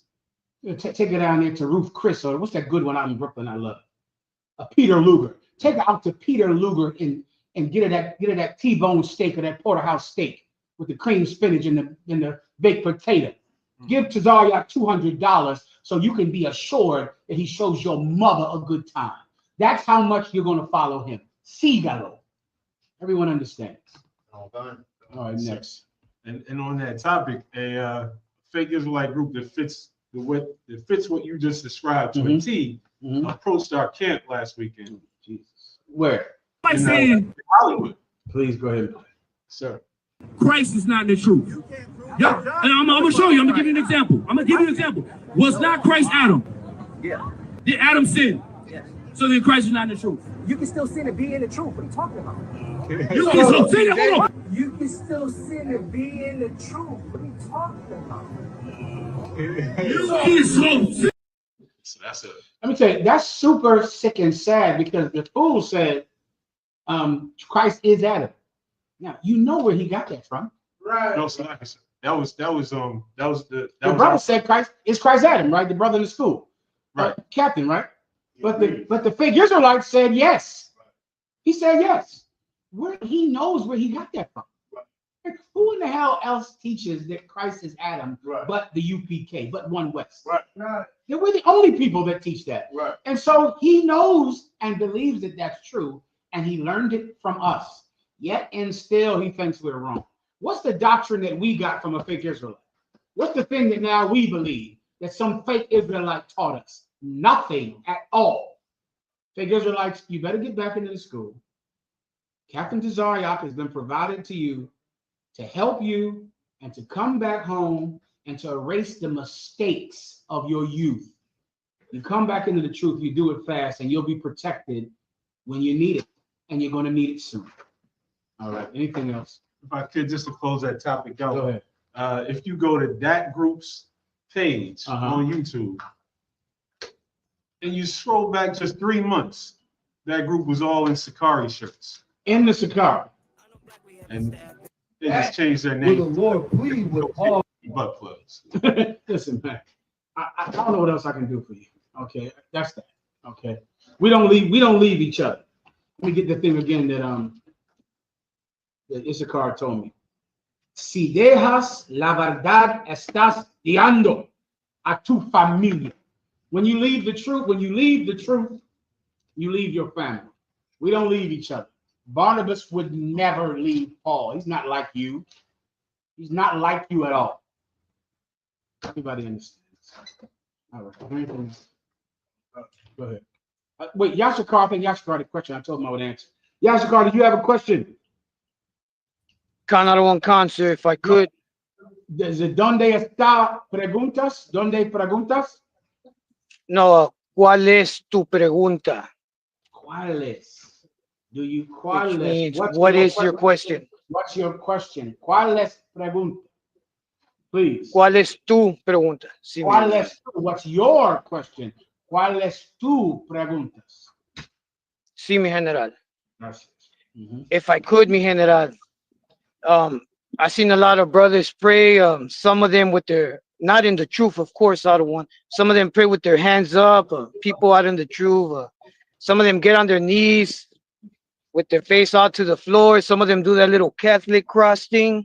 Yeah. And my question to you, I don't want, with your grace and understanding, if you could let us know what is the correct way to pray, and if there's any precepts on it, mi general. Baba Kasha.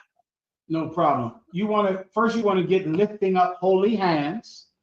You want to get that. You want to get Daniel praying when he was in captivity, and you want to go into her closet and pray. The general question is, you can pray any way you want. Even when you pray wrong, God hears you. Even when you don't know what to pray for. Many of you pray amiss. You pray wrong, but it does not stop God from hearing that prayer. He knows really what you want, even though if the thing that you need is not what you're asking for. I guess that's the precept you got to get. I think let's go to lifting up holy hands to explain how we pray in the Sabbath service and how we pray when we come together. And you can also get, if you pray amiss, the Most High still hears you. That's in the New Testament. I budge. About what you said about what's called, even if we don't know, we didn't know the Most High's name, but He still heard our affliction. Forget about it. We didn't know the Most High's name. I just thought of another precept about Barnabas and Paul that cuts butt plug Israelites to their foot. Ask me later, and I'll tell you. Let me give it to you now. Abraham and Lot. You know that story. Right. That's it. Abraham and Lot, butt plug Israelites. Abraham and Lot. After I get done this, give me the story of what happened with Abraham and Lot. Go ahead. 1 Timothy 2:8. I will therefore that men pray everywhere, lifting up holy hands. You hear that, Yashikar? He said, I would therefore that men would pray everywhere, lifting up holy hands. Also, there is iconography of Israelites in Roman captivity, lifting up hands, praying. So when we come together in the UPK, we pray together like this. We lift up our hands and we pray, right? That's why we do this, because of this precept. You with me, Yashikar? Sí, mi general. Now give me the one in your closet when Jesus Christ talked about it. Well, unless you have the one in Daniel. Go ahead. Daniel 6:10. Now when Daniel knew that the writing was signed, he went into his house and his windows being opened in his chamber toward Jerusalem. He kneeled upon his knees 3 times a day and prayed. Now here, if I could, here's Daniel down on his knees in private, on his knees, facing Jerusalem. His window faced Jerusalem. Also in, was it Chronicles 8, when it says, if my people pray and face the holy city and bethink themselves, then forgive their sins. Chronicles, say again? I believe 7 and 14. It's 2. I know it's 2 of them, but you'll find it. Just look for bethink themselves. Facing Jerusalem. He's on his knees praying. When we come together in the high holy days and the Sabbath services and the 57th annual Passover in Houston, Texas, we face the east and we lift up our hands. But if you're at home, if you're alone, you're absolutely welcome to put your face flat on the ground. Some prayers require it. Sadly, I've been there. Where I go home, brother, I'm not standing, I'm not kneeling, I'm flat down on the ground. Laying as far, I wish I could dig a little hole to get deeper in the ground, because this thing I'm asking for is so sincere and so painful. I need it. I cannot go through the thing I think I might have to go. I can't lose the person that I think I might lose. So I lay flat on the ground alone where no one can see it. Right? This is Daniel on his knees where no one can see it. Give me the other precept. Matthew 6 and 6. But thou, when thou prayest. But you, when you pray, go ahead. Enter into thy closet. You go into your closet. That's your secret place. It doesn't have to actually be your closet. It just needs to be private. Someplace private. Someplace where no one could say you got on your knees because you wanted to look like you were, humble to God, like the Muslims do, like the Christians do. They get down on their knees in public so everyone can see them so holy and humble to God. You do that when you're alone. You do that when we're together. We stand up. We stand up together, lifting up holy hands. But alone, get on your knees, lay flat. Depends on how serious your request is. Everyone understands. Keep going. And when thou hast shut thy door, pray to thy Father which is in secret, and thy Father which seeth in secret shall reward thee openly. I'm doing this in private. I'm asking for something. No one knows about it. He knows, and he'll reward me openly. He'll save the child I'm praying for, the sister I'm praying for, the brother I'm praying for, who I cannot lose. I can't lose them. So I have to go into a private place and lay down on the ground on my face. You understand, Yashikar? Sí, mi general. Muchas gracias. Now give me pray and miss. That's the last one. Solid. Sounds good. Go ahead.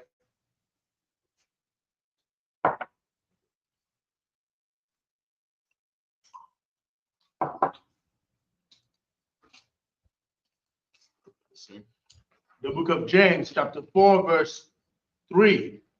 Ye ask and receive not, because ye ask amiss. You ask and you receive not because you don't know how to ask. You don't know really what to pray for. That's why you're not getting it. Keep going. That ye may consume it upon your lust. You're asking for something because you're so greedy. You're asking for a record deal. You're asking for your business to become $1 million business. That's why you get nothing, because you don't know how to ask. You're asking for your lust to be satisfied. Keep going. Verse 4. Ye adulterers and adulteresses, know ye not that the friendship of the world is enmity with God? This is good, but this is not quite the one. Come, sir. Where the Father does something, so when you ask wrong, he gives you what you really want. It's around here somewhere. You ask wrong, he still gives you what you want because he knows what you need.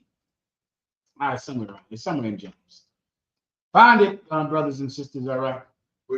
It's one where Paul said, I think it's Paul, when you go to pray, you might pray wrong, but he's going to give it to you because he knows really what you should be asking for.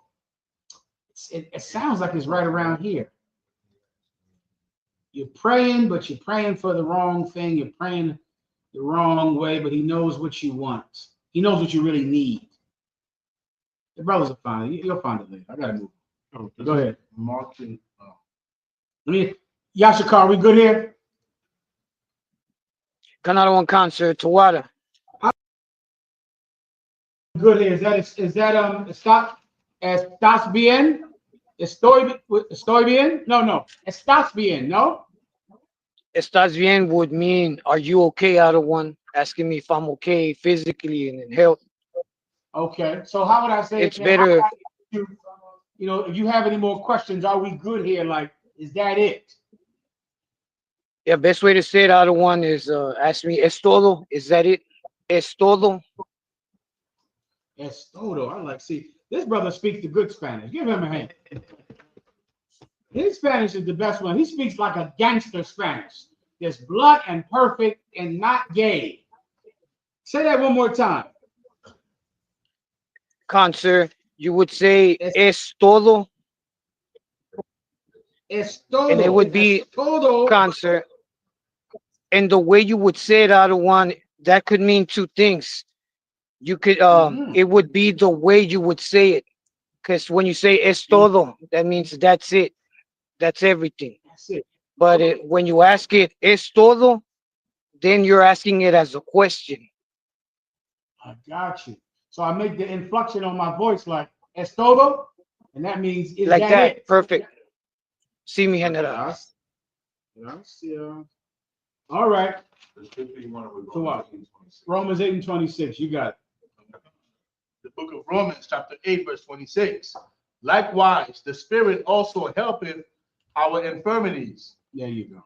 For we know not what we should pray for as we ought, but the Spirit itself maketh intercession for us with groanings which cannot be uttered. There you go. Listen, we don't know what to ask for. We're in pain and we don't know what to ask for. But the Spirit steps in and gives us just what we need in our time of pain. Thank you. In verse 37, 2 Chronicles 6 and 37. I have a question on subject. Oh, they can't hear you, Abadja. Still up. Wait, Abadja, before you get that, I'm going to get you. So I didn't ask him one question online. Do we have any?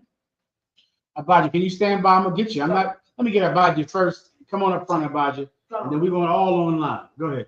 I just microphone. Salakia, verse this is 2 Chronicles 6 and 32.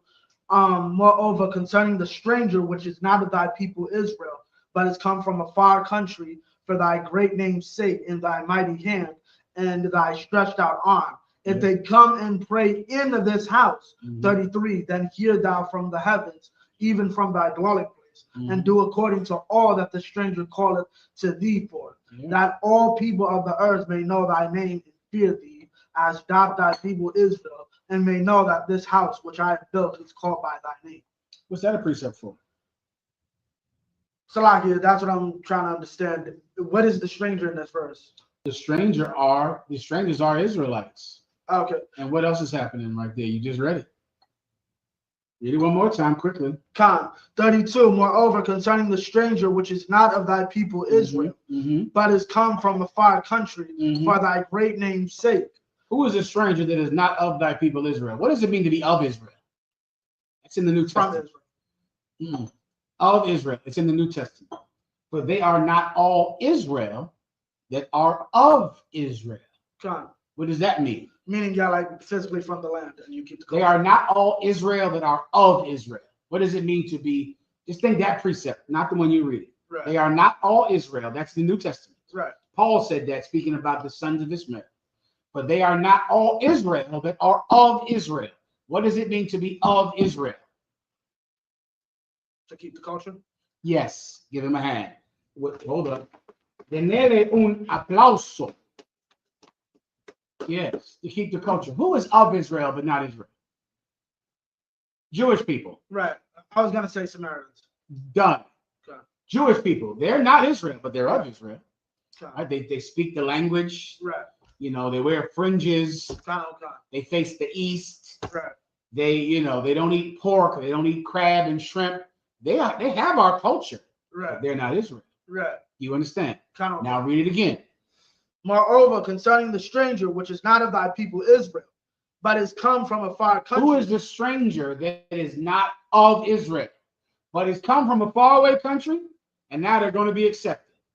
Who is not of Israel, who comes from a faraway country, and who the Lord is saying accept back into Israel? A repenting brother. An Israelite. Kind of. Why? Because we are not of Israel. Right. Jewish people are. Right.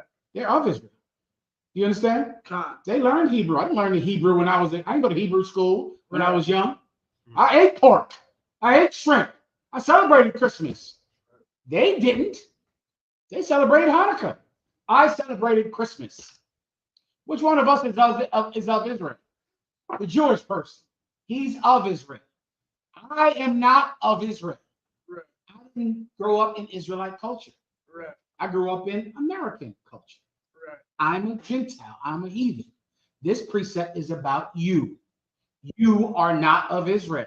Right. Because you ate pork, ate shrimp, sold drugs, had sex with women who had men, broke the commandments of God. Right. You are not of Israel, and neither am I. But I returned. Right. I came back. Right. And this prayer is for me. This prayer is for you. Con. You understand? Go ahead. There's another cut, and that's why I kind of emphasized it. Pray in this house, Lamentations 1 and 10. Yes. Heathens aren't allowed. It's talking about they come back to Jerusalem. This happened during the time of Christ. Right. This happened during the book of Acts. Right. They had the gift of tongues. Come on. So like I remember there was a king, the Kings of Chronicles, where basically the priest was like, yeah, we don't know if any of these people have been keeping the law. Ignore it. Let them in. Let them in. They're Israelites. Now, Paul had to fight with them over their circumcision because they didn't want to accept them. Right. Because they're not circumcised. But Peter had a dream saying, what God has cleansed called no man uncommon. Right. He knew that what Paul was doing was right. He couldn't do it, but he knew Paul could. And so Paul separated from Jerusalem and went out to bring in brothers like ourselves and sisters like ourselves. Peter did not. Everyone understands. Another precept you need for that Barnabas and Paul is Abraham and Lot. Do you have that one when they separated to Zarya? Abraham and Lot. That's Genesis. Yeah. Is that a battle on the chat house? The whole Barnabas and Paul thing. You not go through that. Okay. Your brother was telling me about that, about the Barnabas and Paul thing. If you need the battle fake Israelites about Barnabas and Paul, you go straight to Abraham and Lot. Right. Let Ephraim read it then. Then you read this one, Ephraim. Fast, and I'll get everyone online quickly. When they were striving, their children were striving together, having a whole problem. This is not. I think you need a Bible, bro. You good to go? Go ahead. Genesis 14. Ahead. 19. They departed from each other. That's fine. There's a little above it when they, why they departed. Go ahead. Sir. Genesis 14. And Galatians. Unless you just need it, Ephraim, I can just give it to you. That's all you need right there. You see the whole thing. They separated. He went into Sodom and Gomorrah. They separated, and then Abraham went to go get him when those kings kidnapped him. Right. And then he prayed that he does not die when the Lord destroys Sodom and Gomorrah, simply because Lot went into Sodom and Gomorrah and separated from him, and their herdsmen were fighting each other physically. Right. This is 13 and 7. They didn't leave each other. Right. Abraham and Lot did not leave each other, though they physically were not around each other anymore. They believed in the same thing. How do I know they believed in the same thing? Because Lot was the only man that got saved from Sodom and Gomorrah. One man, which means he believed in the exact same thing as Abraham, and Abraham prayed that he be delivered because they were with each other. Even though Tazaryak is in New York and Gadolhar and Quam is in California, they're together. Right. Even though Yatazak is in Texas and that was the brother Tazayawan is in Delaware, they're together. We're not physically together because we have different missions. Some in Delaware, some in Pittsburgh, some in Killeen, Texas, some in Atlanta. We're on different missions, right? The mission in Atlanta is different than the mission in Texas, but we're one West. We're together. We're together. We're familiar. I'm good to go. So like that. Paul didn't leave. Paul and Barnabas did not leave each other, but your elder did leave the truth. It absolutely happened. He formed a group, gave it a name, Great Millstone, the purple pigs of the IUIC. He absolutely left his brothers. But Barnabas didn't leave Paul. And Lot didn't leave Abraham. Come on. Real quick, everyone. The irony, sir, is that they teach if you leave them, you leave the truth. Right. They teach that? And they left their brothers, sir. Listen, this is what I want to order right now. The Commander General Hunter would not allow it. You cannot come back in this school unless Tazar has one date with your mother. One date. It's just a date. Don't be all creepy about it. And I want you to give him $200 for that date so you can show her a good time. You want Tazar to take your mother to a cheap restaurant? What type of shit would that be? You love your mother, don't you? Yeah. Well, give Tazar $200, and don't let your mother know you gave it to him. Give it to him in private where your mother doesn't see it. Stick it into his hand real cool, like the old heads would do back in the day. I didn't do Tazar. Hey, what's up, Tazar? There you go. Tazar go, hey, what's up, Bob? I'll have it back in a decent hour. Or else don't come back in here unless Tazar date your mother at least one time. And he is going to be an absolute gentleman. Isn't that right, Tazar? He is going to be a gentleman with your mother. That's right. Treat her with kindness and dignity and take her to a beautiful restaurant. That's what you got to do if you want to come back in this school. Now, Commander General Yohana can't know I just said that. And that's the only thing that will mess with it. All right, let's go. So we got a request for a breakdown of 2 Corinthians 12:16. Levi, you want to read that? I can read it, sir. Okay, I thought that's what you had your hand up for. No, I had a question, sir. Okay, let me get this one online real fast, Levi. I don't think I got any, but I'll get to you. Go ahead. 2 Corinthians 12:16. But be it so, I did not burden you. Nevertheless, being crafty, I caught you with God. Yeah, that's hardcore. Let me get one verse above it. Verse 15. And I will very gladly spend and be spent for you. So I will very gladly spend and be spent for you. What does that mean? Give me that, brothers and sisters. Fake Israelites out there, listen. Now you got no fucking questions. Now you got nothing to say. All right. By tomorrow, I'll be the evilest nigga in the world on the channels. Now tonight, do not. All right. For you, I will spend and be spent. First of all, what does spend mean? Let's start me with that. What does it mean to spend? Meaning Paul will spend his money on you. He gets his money, he'll spend it on you. And he will be spent for you, which means he will work for you. Right. He'll wear himself down to nothing for you. He'll work all night, stay up all night, solve all your problems. He'll be spent. Think about what it means to be spent. Like, think about when you would say, man, I'm spent, which means I have nothing left to give. I've given everything to you. I'll spend my money on you and I will be spent, be worn out for you. Keep going. Though the more abundantly I love you. Though the more abundantly I love you. I love you so much that I'll give you everything I have and I will give you everything in me. I'll do that for you because I love you. That's the spirit of the Israelite school of UPK. That's what Commanding General Yohana taught all of us. And you fake Israelites have never loved anybody this much in your life. That's why you don't come home to the truth. Right. That's why you go form fake Israelite groups. That's why I'm going to give you a precept about your nasty ass in 10 minutes. If I don't end the class before that.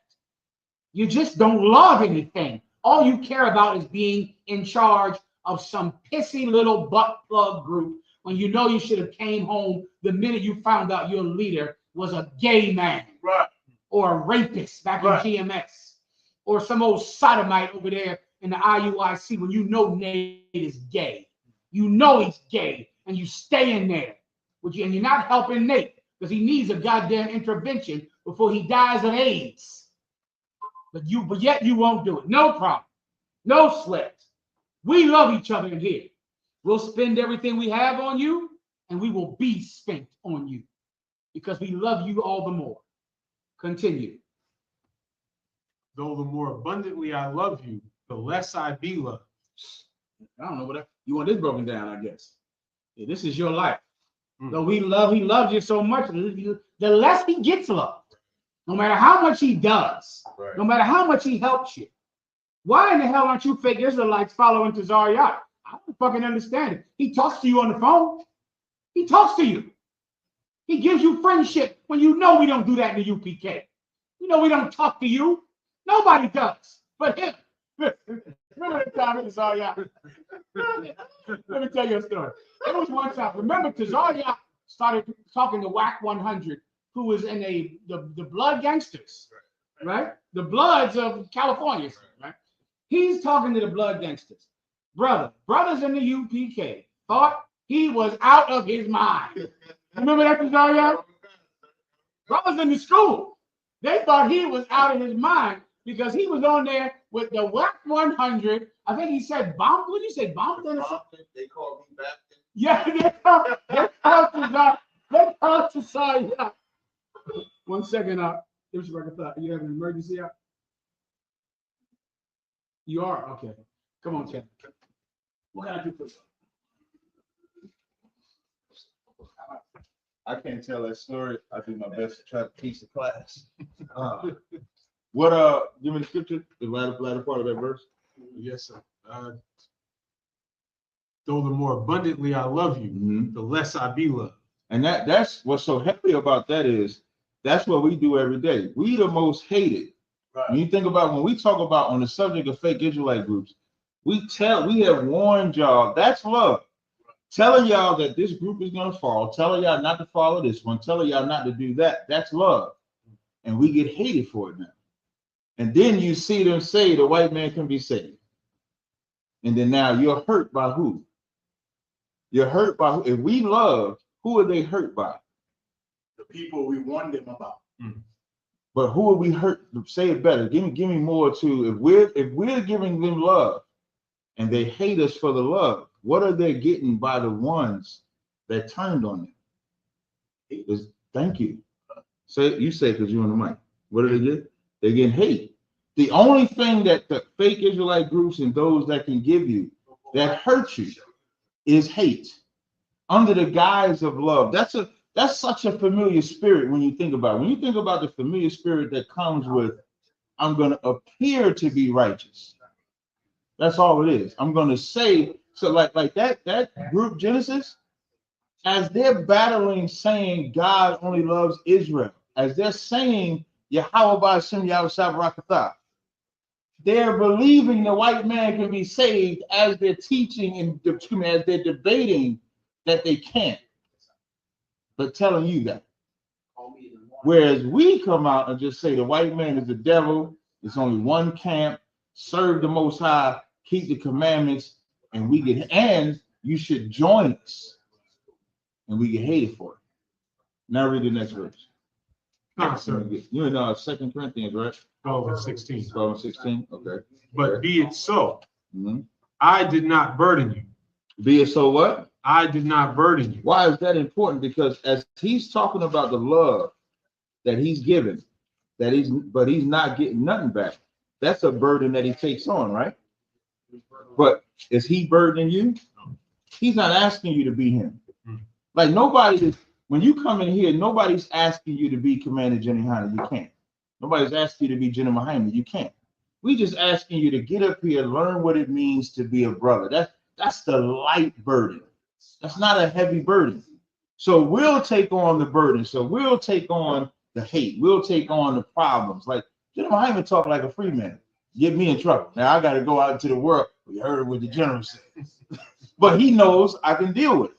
You understand? So now when you come in here, you find out, read that again from the top. But be it so, I did not burden you. Be it so, I did not burden you. Go ahead. Nevertheless, being crafty. Being what? Crafty. I caught you with God. Now, what do fake Israelites believe this means? Because just to put y'all in the mindset, I had fake Israelites say, see, Paul lied to bring people in the truth. And they use this verse, God. But what is he saying in this verse? If now think about it, he gladly spent, gave abundantly love, did not get no love back, but be it so. How would you say it? Instead of saying, but be it so, how would you say it? Same words, but how would you say it? So be it. But so be it. I'm not getting no love back, even though I'm giving love.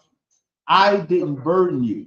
Nevertheless, being crafty, I caught you with guile means what? What did he catch him with? What's the only thing he could have caught him with? So God. That's what the word is. That's what guile is. But you're trying to explain what the guile is. What's the only thing on what we're reading that he could have caught him with? The only thing, I mean, lot. he's love. He's love. Is love. That's the only thing he could have caught him. Because how did he catch him? By giving, read verse 15 again. And I will very gladly spend and be spent for you. So he spent his time and did not require them to spend time back. He did not require them to put the effort in that he put. Keep going. Okay. No, okay. You would finish it up here. Let's go back to WAC 100. So now, WAC 100, Tazariak is talking to him. He's calling himself the Bompton captain. Bompton. Brother, it was ridiculous. It was insane. Now, why was it insane? Because he had a gift to do it that other brothers don't have. It doesn't mean we can't be together. It doesn't mean he can't do it and you don't do it. That's something that we do to be able to be together because we all have the same goal. We're in the same body, but we have different gifts. Right. But if Tazariak wants to date your mother, you shut your mouth and give him $200. You do nothing. I don't care what he does. Tazariak puts on a goddamn red rag and goes on a drive-by. I'm going to ask you, where were you? Why didn't you go on the drive-by? He need a lookout, a wheelman. He doing what the fuck he wants to do it here. Does everybody understand? I don't care what you see him do. You see him become a gang member, then we all gang members now. That's that. You pick the gang and we be in the gang. But you do what he tells you to do. Low entiendes. Did I see us? Come on. Brotherhood is not care. So like brotherhood is not caring how much women another brother has. If you want your one wife, don't worry about how much food. Here we go again. They're talking about that native IUIC. He wanted one woman, left the UPK. Well, he could have had that one African woman he wanted. He didn't have to leave us to have one African woman. He was. But mind your business about all the tail everybody else is getting. I got it. All right, was there anything else? I like the rest of the guile part. Oh, guile. Go ahead, Bridget. Okay, you get the point. He spends and he gets spent and he spends everything he has. He loves them all the more, but they don't love him back. Keep going. But be it so, I did not burden you. Mm-hmm. Nevertheless, being crafty, I caught you with guile. Oh boy. Nevertheless, he caught them with guile. Now, are you the brother that called me about this precept? Somebody asked me about you. So they're saying, go ahead. They can't. Paul lied. Right. Paul lied to get them to love him? Yeah. So they're saying that Paul spends all his money on them, spends himself, loves him all the more. They don't love him, but he got them with guile. I got you. Guile is an essential part of fishing. You cannot fish without it. You know what you might have to do sometime? Call yourself Bumpton. Yeah. You might have to. You want to fish? Precept. To them that were, is that where you were going, Levi? To them that were Jews, I became Jews. To them that were in the law, I became one of the law. To them without the law, right? I became without the law. Yeah, you're going to have some cunning to hunt, to fish, young fake Israelite butt pluggers. You don't have any cunning? That's why you got no goddamn army. The Commander General Yohana has an army because we're more talented than you. We have better talent. We're like a team with all the best players. We're a fucking all-star team in here. What are you? Butt plug Israelites of the week. About to be a different group next week. You have to have cunning, young brothers. You're gonna have to sometimes go on to the WAC 100, become a blood to get people to come into the truth. Who cares? The hell do you care? Show them how to really be a blood. Show them how to really be a Crip. You want to be a Crip? All right, I'm a Crip too. Let's all come in here. We all Crips now. Here's what we do. We don't eat pork. We don't eat shrimp. We don't murder. We don't steal. We come to class and learn. That's the new agenda of crypting. Cryptology.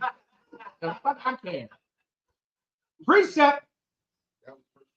No, what's the precept? What did I just say? What I said? That's in the Bible, and it's from the Bible. Like I know fake Israelites think this is tough talk. It's not. It's biblical. Paul, when he went to speak, and when people were worshiping the unknown God, that's cunning. If you want to understand cunning, this is where you're going to go. Paul one day went to a festival when everyone was worshiping gods. Right. Acts 17, actually, I'll read that for everyone. If you want to understand cunning, you Israel, fake Israelites, you got no cunning in it. You can't rule a woman. You in there, the woman effing you instead of you effing her. You don't know anything. You don't know what to do at all. You got no fathers. You got no uncles. You got no men with gray hairs to show you about life and the way it is. No wonder you don't know about sex. You know nothing about sex, about women, about what hole to go in, about who goes in who. You don't know. You got no tío, no padre. Go ahead and read the precept. 17 and 22. Then Paul stood in the midst of Mars Hill. Verse 21. For all the Athenians and strangers which were there spent their time in nothing else, but either to tell or to hear some new thing. The Athenians, the Greeks loved knowledge, wise knowledge. That's all they cared about, the Athenians. So one day they had a festival on Mars Hill, right? Mars is the Greek god of war or Roman god of war. So they have a big festival worshiping now all the other gods. Keep going. Then Paul stood in the midst of Mars Hill. Paul stood up in the midst of Mars Hill. Keep going. And said, Ye men of Athens. You men of Athens. Go ahead. I perceive that in all things ye are too superstitious. You are so too superstitious, you men of Athens. Keep going. For as I passed by and beheld your devotions, I found an altar with this inscription. So he's seeing idols that they're giving flowers to and food to, their devotion. Imagine those Mary statues you see when they give Mary flowers and a Buddha with fruit and this God where they're giving all their devotion to their gods. He passes by one God. Keep going. With this inscription, to the unknown God. One God, the name of this God is the unknown God. Meaning the Greeks were so superstitious that they had a devotion to every God. And just in case there was one they didn't know about, they named that God the unknown God and gave that God devotion to. Right. Just in case they were missing one. Keep going. Whom therefore ye ignorantly worship. Whom you ignorantly worship, a God that you don't know about. Right.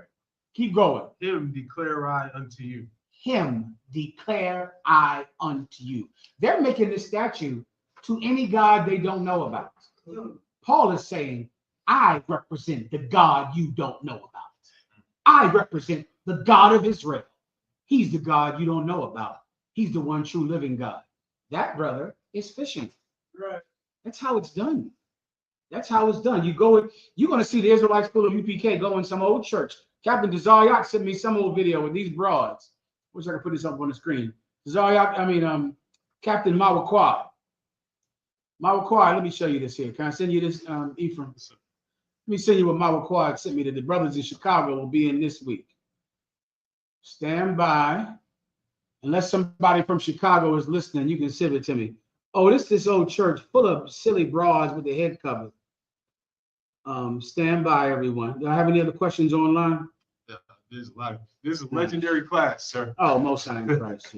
Most but it's 9:39. We got a bunch of. We do have the brother. Just tell me when it ended. I'm gone. Sir. Let me know. Ask him. Solid. Let's go. 6 minutes. We do have the brother backstage who is the brother from Louisiana. Okay. Oh, I don't forget about that. God damn, let me send you this thing, Ephraim. Louisiana, are you there? I'm kind of a con, sir. I'm gonna give him a hand. 1 second. Denele un aplauso. Give him a hand, man. Louisiana. What's your name, Mark? Officer Yasad. Officer Yasad. Officer Yasad had an amazing experience. I'm going to let him describe it. Are you going to come on across the line? I'm going to try to come. I've been up since 1 this morning. Oh, shit. I'm dozing in there out right now. Oh, no, I'm sorry, bro. I didn't know you were. No sweat. I forgot you were waiting. My apologies. Oh, no sweat, sir. Yeah, they want me to come in tomorrow morning, but because I usually go in at 1, 2 in the morning. Why don't you just hang up? Why don't you just hang up now? Yeah, you go into your slavery. Hang up now. My apologies. I'll tell the brothers about your story, and you can bring it out tomorrow. The brothers will call you tomorrow. All right. Go ahead and get some sleep. All right. To Allah, sir. No, I'm good. Yeah. Okay. Well, go ahead and tell me what happened there. Go ahead. Yeah, Kanawakan, sir. So it's like about 4:30 a.m. and I'm picking up the dumpsters. I drive the front loader, and this can I go in. It's a dark area in the woods. I dump the can, and I back out, and I go down the little side driveway to turn around. But he got so much stuff in the yard, you got to let Jimmy your way around. And the minute I make the last little back up to turn, like I hear a thud. And so I hit brakes thinking that I hit something, but I know everything good. And then when I turn to go ahead, I see him standing in his underwear with a AR-15. He pointed at me with his old lady, and she's shouting something. So I kind of stoop down in the wheel because now I'm facing him and I can't get out. And then when I go forward, he let off a few shots. So then I was, my mind was to, return. But then I thought about 911. I ain't gonna lie. So I called 911 and, with the dispatcher and stuff. So he's shooting at me. So I was right there about 10 minutes. I couldn't leave and stuff. So by the time the laws came, he's dropped the gun and, just to make a long story short, they was giving him for attempted second degree murder. But then by the time the news spoke, come to find out he's a doctor, his rib a doctor. So they put it to unlawful discharge of a firearm. Ain't that something? Well, that's white privilege, brother. Right. Crime is a white privilege. That's Let me tell you, you are a hero. Do you understand what type of conscientiousness and care and compassion this officer in the UPK had? There was a man in his underwear hiding behind trash cans. Please. Captain Hunt sent you the news article. Go ahead, please. This is the couple. Lord have mercy. That's the couple right there. This is the couple, 2 white people in a super Trump MAGA city. This white man comes behind the trash cans with an AR-15, shooting 10 to 15 shots. The brother in the UPK, he carries a firearm, and he thinks I should shoot this man. I'd be justified in killing this man. He does not kill this white man. And this brother would have been absolutely justified in killing that white man with his registered legal firearm. Instead, he stays his weapon. He stayed his weapon. He did not kill this white man. Instead, he called the police. He had the gun. He could have killed him, and he did not. Don't you see? There is something in Blacks and Hispanics and something in the Israelite school of UPK that is rare on this planet. Right. And white people are born violent. Yeah. And the Israelite school of UPK, we are the people of compassion. We are the people of kindness. And the church that this white man goes to is a hate group. We're not. Because we could have killed that white man today. That's right. And he did not. Brother, I commend you for bringing glory to the Israelite school of UPK. You proved today that the Christians are the hate group. Right. Because you could have killed that man and there would have been nothing anyone could do about it. Right. And you didn't. Instead, you spared that white man's life. You know what that's called, brother? You know what that's called that you had today? Live, sir. Go ahead. Mercy. That's what you had. Sir. You had mercy. And the Lord said this, to the merciful, they shall receive mercy. But because thou hast not been merciful, thou shalt receive none. That white man had no mercy. And because it's a Trump MAGA lunatic place, instead of charging him with an attempted mass shooting, they charge him with unlawful firing of a firearm. He's a doctor. Him and his wife are two doctors. That's how violent white people are. That's why poor, blessed Charlie Kirk was killed. God rest his blessed soul. That's why he was killed. Because white people are so violent that if a white man disagrees with you, if he's angry with you over trash pickups or some dispute, he doesn't think to have mercy on you. He thinks to kill you. Because white people are violent and their parents teach them violence. In the UPK, we teach our people to have mercy. Have mercy. Warrior, you had mercy and you brought glory to what Commanding General Yohana teaches. Well done, I'll be in teacher. Give him a hand.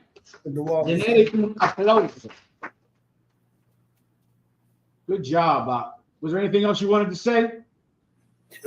Live, sir. That'd be it. You did an interview with the media down there today, correct? Kind of a sir. Some people say it aired, but she had told me it's supposed to air tonight at 10 o'clock, but that's on KL. Why? So it's 8:46 right here. So we'll be keeping our eye out for it as soon as it gets out. Put it everywhere on the internet. Instagram, TikTok, coming out the walls. Put it everywhere, right? Come, sir. Gracias. How about Shem Yahushua Barakatah? The water, I can get some rest. It's up to you, brother. Let me give you another one that happened as fast as I can. Out there in London, brother. Out there in London today, priest and officer Dam Gabar, give him a hand. Brother. This brother I'd leave alone. Now Dam Gabar. Dam Gabar is the brother at that Passover that had two wolves on his shoulders. That's the werewolf of London. Yikes. Anyway, he's going to get in his car today. He's going to his car and he sees a white man, which he's assuming is white, breaking in his car. The white man has Hebrew letters all over his clothing and tassels hanging off of his jacket. This is the so-called Jew Amalek breaking in his car. Ooh, he broke in the wrong car, brothers and sisters. Dam Gabar, the werewolf of London, went over to that car and just taught him the error of his way, taught him about true repentance and that Jesus teaches repentance. Held him for the cops, holding him. He laying on the ground, not trying to go anywhere. The cops tell him they're not coming. The cops do not come at all. This is the third time in 3 weeks that I've gotten a report that someone called the cops and they did not come. This is the third time. It happened in California, it happened in Arizona, and now in Birmingham, England. These are the days that the UPK prophesied. I remember hearing about this in 1995 when the brothers would say, there's going to come a time when you're going to call 911 and no one is going to come. At that time, it was like a ridiculous thing to say.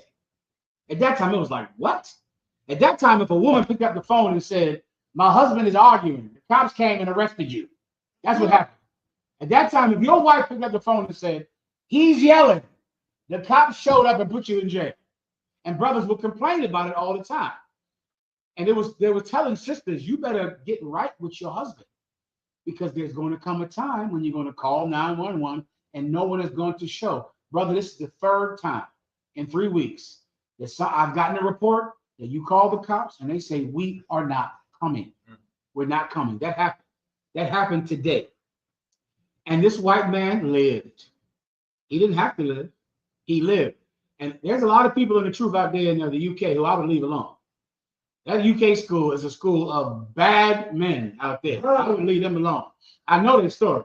I know Dam Gabar's story. I would leave him alone. Do you understand? You can already tell to leave Shamgar alone. That's obvious.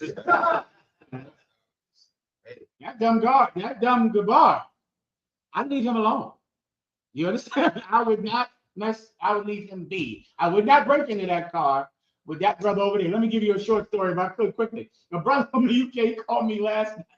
This is the good UK UPK story. He said he's arguing with his wife. He said, listen, I had to apologize to her, sir, because I told her in the middle of the argument that I wish she would die in the morning. I wish she would not wake up. I wish she would just die in her sleep. I said, God damn. Relax, son. He said, Shamgar told me to apologize. I apologized to her. I said, I went to her. I said, listen, I'm sorry for saying that I wish you would die in your sleep, but I'm not sorry for saying suck your mother. Suck your mother. Suck the juices out of your mother. Put a straw in your mother and suck the juices. I said, calm down. He said, I'm calm. I said, you calm? Oh, shit. Don't say suck your mother's juices with a straw. Suck all your mother's. There's some rough cats out there. I'd leave them alone. Okay, I'd just be cool because, you know, they're trying their best to be peaceful. Everybody understands? Okay, go ahead, Al. Just want to give a shout out to you for the name department. I wouldn't mess with the brother whose name literally translates to blood of war. Yeah, I remember giving him that name. That's all I'm gonna tell you. Now that's that. Okay. So now, what does suck your mother mean, Benjamites out there? Anyone want to answer that for me? Benjamites out there? No Benjamites in there. What the hell is suck your mother? No, Shamawala, that's from a suck your mother is so graphic. Okay. It's just too much to say in an argument. Suck your mother dry, suck the juices from your mother. Suck. Listen, we got to work on that as a people. All right. So that's it. Because all y'all can be done. Yes, sir. With that, pass the class over to Priest Officer Ibaki. You got it up.